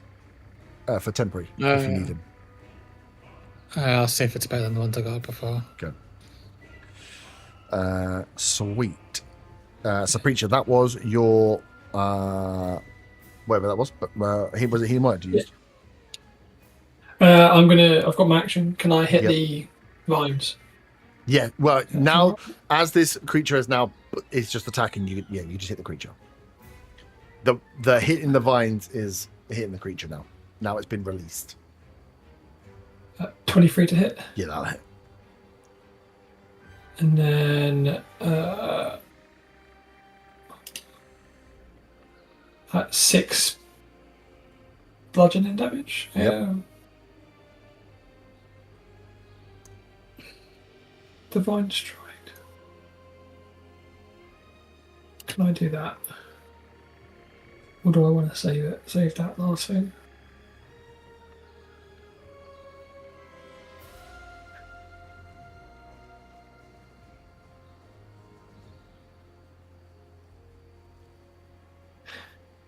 It says Divine Strike's 1 action. Yep. Can that be? Oh, but it'll be part of my channel divinity, though, wouldn't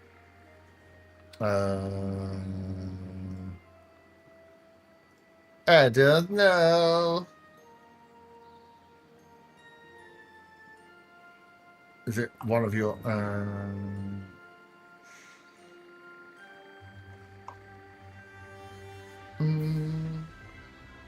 Divine Strike. Oh, Divine Strike. Once on each of your turns, when you hit a creature from attack roll, using nothing you cause it. Yeah, no. If you just hit that attack, you can just add it to it. You can Okay, so I'll you do can 1 once. d8. Yeah, so 1 hit every round, you add an extra d8 of necrotic or radiant damage. Cool. Once on each of your turns when you hit a creature. Yeah, I don't think there's any call off on it. Yeah, so it's just 1 to remember. So you're, you get. Oh, you only get 1 attack anyway. Yeah. So yeah, add a d8. 2 damage. 2. Is that? Did you do regular damage as well? Did I Yeah. miss that?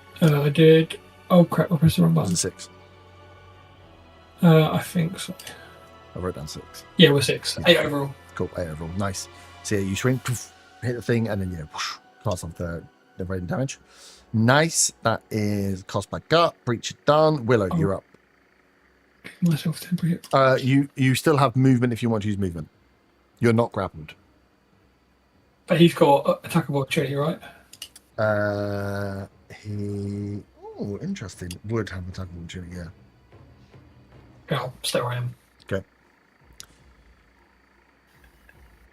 Can I attack the plant? What plant? The big Well, big mound. Yeah, Yeah, you've got to get to it though. yeah. I've got 30. There is still one frog that hasn't quite got away, but yeah, with 35, 10, 15, 35, 10, 30, If I've you're got only going to get to 30, here. So I 30, won't you'll get get there. alongside the frog, but you won't get to the plant yet. Okay. I'll attack the one that hasn't got away then yet. Yep.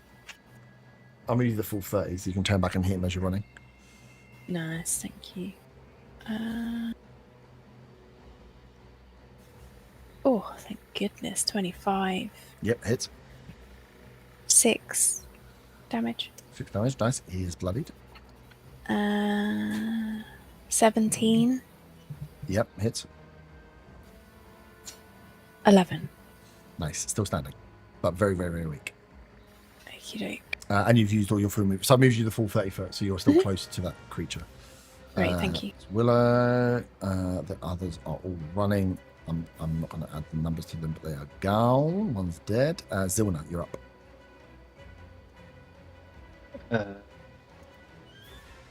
I guess that I'll get Rufus to move further over towards and then fire off at the mound. Yep. Yeah, 15. And yeah, we're definitely more than 120 foot. That will be 24 to hit. 24 hits. Be 16 force damage. 16 force damage. Okay. Nice. And then I guess I'll try and start loading the cart back up. Yeah, so that you would have got your object interaction would have pulled the cart over the last time round.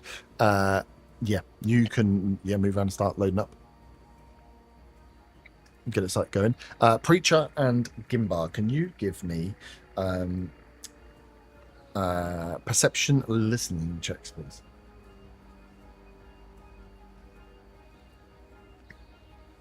So not 20 for 23. Nice.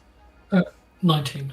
Nat 19 and a nat 20. There are 2 people inside this creature, and every time it gets hit, you're realizing you're hearing the cries as damage is being done. I will say on a nat 20 as well, that is a ingestion. That is a It's a reaction that's being used by the creature, but that is giving it life as well. It's digesting the 2 people that are inside it. I relay this. Mm-hmm. Now I haven't got a clue what to do. As that's the little frog that's going to get away. He's still alive. I mean, he did such a good job of taking cost down. I think he's going to take a little swipe at Willow as he's running. That is I don't think it's got very much blast to hit. I think it's like a 15. Let me double check. 18 AC. It's no, it's only 16. Okay, so misses. Tries to swing, tries to hit you with his poison dagger. Doesn't hit. And then it's going to run. You've got attack of opportunity on it if you would like. Yes, please. Leaps another 30 foot away. Only an 11. 11 misses. It gets away to fight another day. 6 HP. Merrin. Hello. You Who else is down? close. No one is down. Koss is now up. Gimbar and where's Ben? There's Sigma. Gimbar and Preacher are close to this creature, and yeah, Gimbar, if he has shouted out, is just alerted you that there are people inside this creature's belly. Right, so setting fire to it probably is not a sensible idea. But then again, Have you got Moonbeam? no, most of my spells are melee. Okay, we'll go Sacred Flame then, because that won't set off. Also, Dex save. With a nat 20, what I'll tell you is it's a reaction it's using, which means it can only use it once per round. So it can only take damage. It can only do this healing, engulfing, like poison eating once per round. It's not every single hit, 1 hit per round because it gets 1 reaction. Has it reached bloodied yet? Or... No. Dex save, please. What should be super Dexy? No. Rolled a 2. Right. So that's 11 points of radiant damage. Mhm. Is my first attack, and then my second attack, following a bonus action, I'm going to throw my psychic. You sword. want him to get within 20 foot? Yeah, if I'm not already. Yeah, you would just put it. Perfect, and it's in dim light, I assume. Yep. So we'll roll with advantage. Probably best we did. That is 19 to hit. 19 hits. Excellent. 1, 2, 3. Boom! Psychic damage. It's not. Oh, no. Okay. 14 psychic damage. 14 psychic damage. Interesting. Yep, nice. And that's me done. Nice. Up next is the mound. Who would we think are the weakest? Glad you got nice and close. It is going to use its recharge action. Can Gimbar and Merrin give me strength saving throws, please? 16. 6. 16 is just enough. 6 is not. As the writhing vines reach out, grab the creature, and swallow it. Merrin, you have been swallowed. You have total cover against attacks, which is great, and you're restrained. And you will take 2d6 damage at the start of each of the mound's turns going forward. You've done this on purpose. Of course I did. I looked at who would be the lightest, most delicious snacks, and you stepped right in. And well, to be fair, you stepped in to save Preacher, who was about to be engulfed for the first time. So, Okay, that's fine. so you were inside. Was I in range of any of those temporary hit points? Just asking for a friend. Yeah, you would be in range of temperature hit points. You're inside. What is it? I don't 1d6 think it plus says- 7. Yeah, 1d6 plus 7. I don't think it says you need to be seen either, which is mental. Hey, well, I'm rolling that now. Yeah. Because I might need it, because I don't have much health.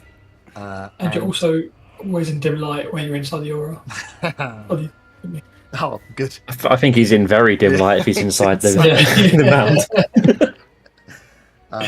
Hang on, and I need to then tell you that the You can now elect to attack the sack. engulfing sack. Yeah. So when you are I can, or electing- everyone can. Everyone can. The AC is slightly higher. It has immunity to certain damages. But I hope it's not doesn't tie psychic. over. It doesn't tie over. But destroying that completely will free creatures inside, and then it regrows its sack. So when attacking, please let me know if you would like to elect to hit the mound or elect to hit the sack. Giggity. Gimba, you are at the top of the round. You just saved from going inside the belly of the beast. Oh, I'd like to punch it in a sack. Oh, you want to punch the sack? You Yes. bastard. That's 21 to hit. Yep. You guys roll like 10 or in the 20s. 5 force points damage. Force damage. Nice. A second at punch in the sack. That's 14. 14 misses. Okay. And bonus action sack punch. Yep. Another 21 to hit. Yep. And that will be 7 force damage. 7 force damage. Into the sack. Nice. As it will use its reaction to poison froth. Poison froth engulfed. Each creature engulfed. So one of the workers takes 4 poison damage. The other takes 6. And Merrin, you take 3. I need to do a check. 4, 6, 3. Okay, that's fine. That's a 24 on my con save. Okay, nice. How much did I take? 3. 3 poison damage. As that is its reaction used, as it's been hit once, it can froth up and heal. So it's healed for 13 hit points. Kos, you are alive. People are punching a sack in front of you.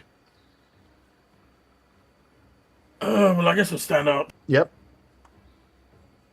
You also would have seen and feel that the vines of this creature are around, all around this area here, and you will have seen Merrin get swallowed. Wait, Merrin's in the sack. Merrin's in the sack. You looked up. You would have felt the vines feeling around all of you there, and then it went Gimbar and Merrin. Merrin didn't roll the shrimp save and got gobbled.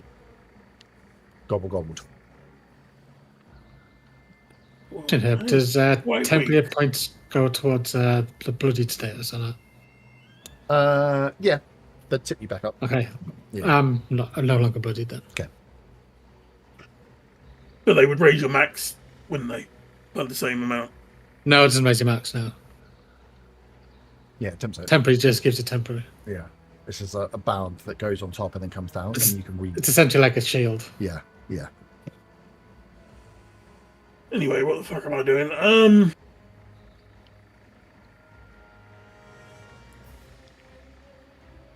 Just used half my movement, haven't I? So to get round to fight this thing, it's going to take all of my movement. Yeah. We'll take 15 to get total over it.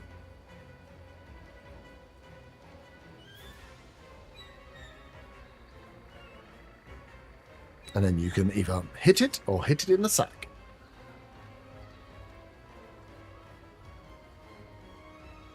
I'll move backwards 30 feet and firebolt it. Nice.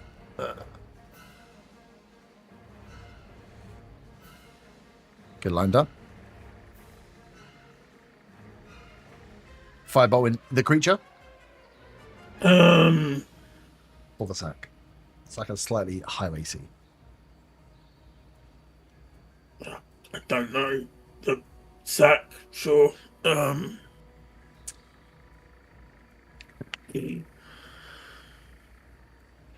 18. 18 hits.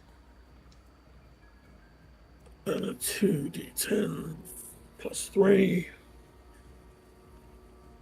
18. Oh shit. Nice. Big hit as the firebolt fires in and hits La Creature. Preacher, you're up next. Then Willow. Is it a... if I was to use banishment on it, Mm-hmm. would it get rid of all the people inside as well? Take the risk. Only one way to find out. I don't know. Think It about does it say this way, one. if it was holding a sword and you banished it with its sword in its hand, do you Sword. think the sword would go with it? It says one creature in the okay. spell. One creature. Yeah, but it doesn't just suddenly get naked, does it? My clothes are dissolving right now in the sack. One creature. Oh, I think okay. this is funny. No, I think you can. Because they're technically alive, I think banishment would leave the other people behind because you just banish the creature and then the rest would fall. The only issue you have with banishment is it lasts for 1 minute. This creature is from this plane, so it would come back. Okay. But yeah, you could do it. It would give you a minute to reset and get ready, but it means it's coming back to this point. With the state, where'd you look around? With the state the trucks are in, you're not going to get moving and out of sight in a minute. So you just have a minute, if it failed, to reset yourself for it to come back into position. But you could well save the people inside and Merrin by doing it. Oh. I have a slight question. How many people are in the sack? Oh yeah, you're in there with 3. You and Okay, 2 so of the- Dimension 2 Door of the wouldn't work. But I could blink out. That'd be fun. Yeah, you could go out. Yeah. So yeah, up to you, preacher. You can try it. You know it will come back, but it might well free the guys that are being ingested. They're not quite food yet. I've got... I'm guessing sleep wouldn't really work on it either. You wouldn't be able to take them out while it's asleep. No, you have to kill this thing. You have to kill this thing or destroy its sack, giggity, to make it vomit out.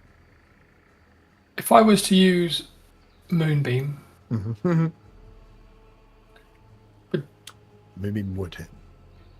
it would hit, but it wouldn't hit them. It wouldn't hit them because they've got total cover for now, but it would hit them. When does Moonbeam hit? When they start their turn. Just start their turn. So it would hit the next turn. It's how Corin died. Yeah, you'd have to get them No, out. he died Oh. to the mound. There's nothing to do with the moonbeam So at all. whilst they're inside, they have total cover. So you'd have to hope it kills it, and then when it kills it, you have to get them out before they start their turn. Otherwise, the Moonbeam will hit. So again, it's another risk. This thing isn't bloodied yet. Okay. Let's just Moonbeam it. Okay. Moonbeam. Gulp. Yeah, but if I do some damage to it and then move, because I can move it, right? So it's not over the creature Yeah. on my next turn. So we're going to kill it in one turn. Moonbeam. Or is this a bad idea? It's exactly how. Is that a moonbeam or is died. that a monster? I can't tell. I don't have a spoiler. Callback. It's a callback. And it's just funny because it's exactly how Corin died inside of Okay. the No, belly I of the did beast it. with a moonbeam. But it would work. Like I say, this thing's not bloodied yet, so you've still got to do a lot of damage to it. The moonbeam, you wouldn't be able to. You'd have to attack it. You wouldn't be able to attack the sack because you're electing to take an attack roll to hit the sack. But you could definitely do damage to the creature. And again, killing the creature with 3 people.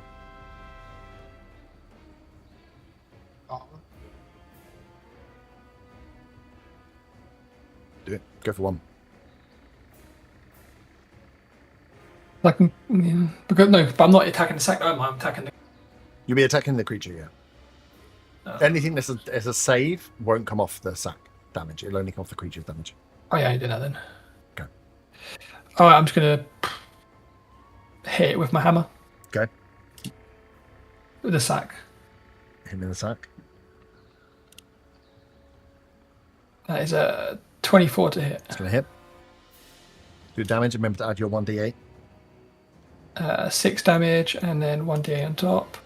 Another 6, 12 overall. Nice. 12 roll. The sack is looking weak. And then. No, I'll save that. That's my go done. Okay, sweet. Willow. Please, could I run to attack the weak sack? Yeah. They're cool. Restart. Is that one? Yep, go for it. 24. Yeah, hit. 5 damage. 5 damage. Not that weak. 30, 20. Hits. 6 damage. 6 damage is enough. Merrin is. Oh my god, what is ridiculous? Free I like. creatures. Is it like that scene in Ace Ventura. Jim Carrey, Ventura. Pet Detective, Ace Ventura. where he comes out the Ace rhino? Ventura? Yeah, it's exactly like that. Except you're covered in acid. Where are you? You're here. As yet, you. Well, we'll have you spill out the other side. You spill out with one. One of these guys has 1 HP. The other one is a little healthier. But yeah, the 2 guys that were originally taken are freed. Wait, you said there was 3, didn't you? Yeah, you're one of them. Oh, okay. Yeah. Nice. That is Willow's go. Zilna, you're up. This thing regrows its sack at the beginning of its next turn. So it still is alive. Yeah, I can't get Rufus close enough to do the temporary hit points to them. 5, 10, 15. So no. I think I'll just fire at it again with Yep. Rufus, and in seeing what happened, I'm not going to fucking go over there to do cure wounds on anyone, so I'm going to carry on doing what I'm doing, just hit it with Rufus.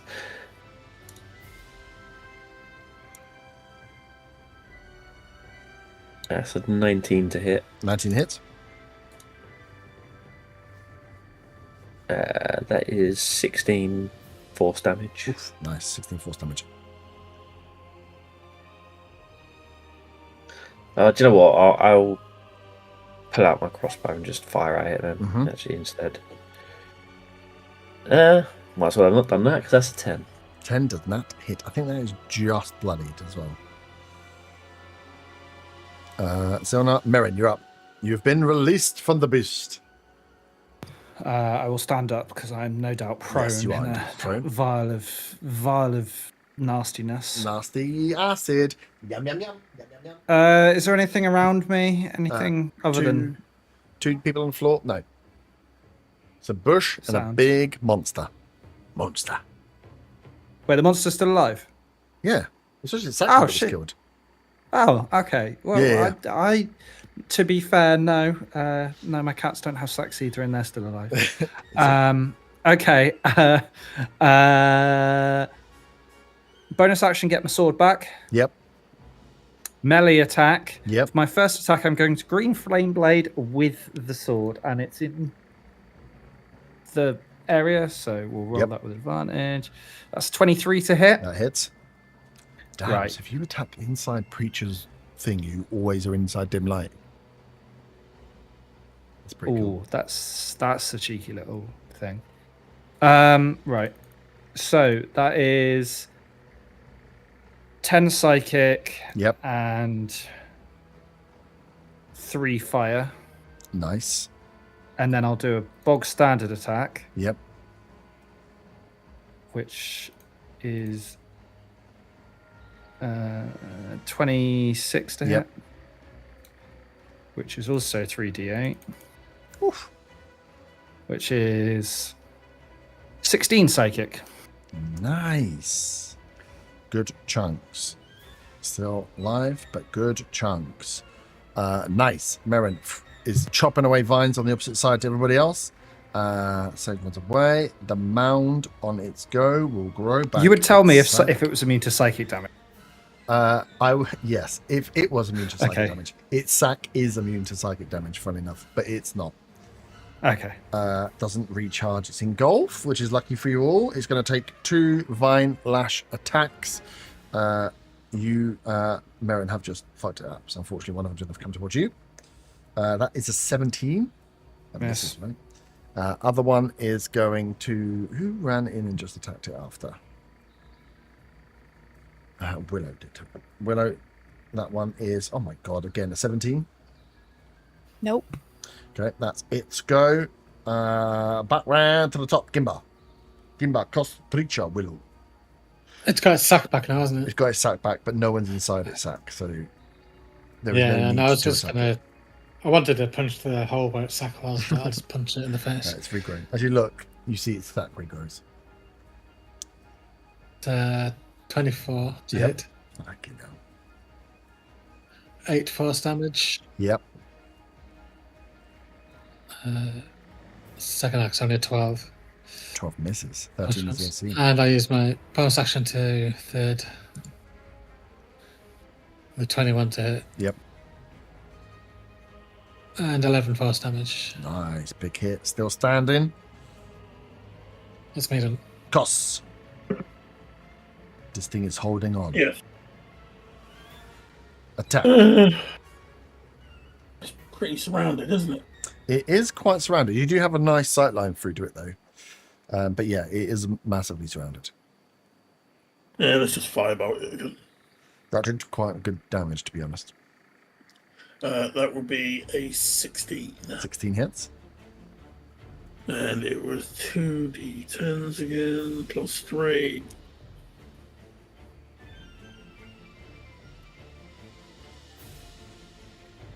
That is 16 points of fire damage. 16 points of fire damage. Nice. It's still standing, but it's getting well weak now. Preacher. And the bonus action cast mass healing wounds, so everyone, including the Including people, mount. get it as well. Yep, nice. Ah, Yep. nice. Okay, yep. That is 9 healing for everyone Nice. within. Yeah. Oh, so everyone. So I think it's 6 people. 6 people. So you've got 2, 1, 2, 3, 4, 5. Yeah, 6 of you there. Okay, cool. Everyone gets 9. Nice. You can exclude Thank me. you. I've got full health. In fact, I've got more than full health. Oh, nice. No, come. Give it to one of the It's workers. Yeah, They'll be eternally do- grateful. The 2 workers have already got it. Just saved one of them. Nice. That's your bonus action. I'm just gonna hit it with my hammer. Here are your hammer. It's not got a lot of life. That is not gonna hit. That is 11. Ah, we're going to have our first hammer time. Willow. I'll attack the beast, not the sack. Wow. We're taking Gimba. Hey, no, the guy. Oh, Preacher. Sorry. 15. 15 hits. 5 for that one. Oof. Yeah, and then only 13 for second attack. 13 hits. Oh, nice. Yeah, it's got super low AC. It's a 5 massive, again. massive ball of vines. 5 is not enough.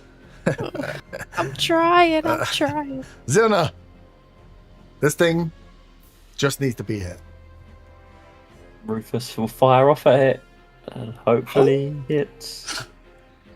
That is a 16 to hit. 16 hits.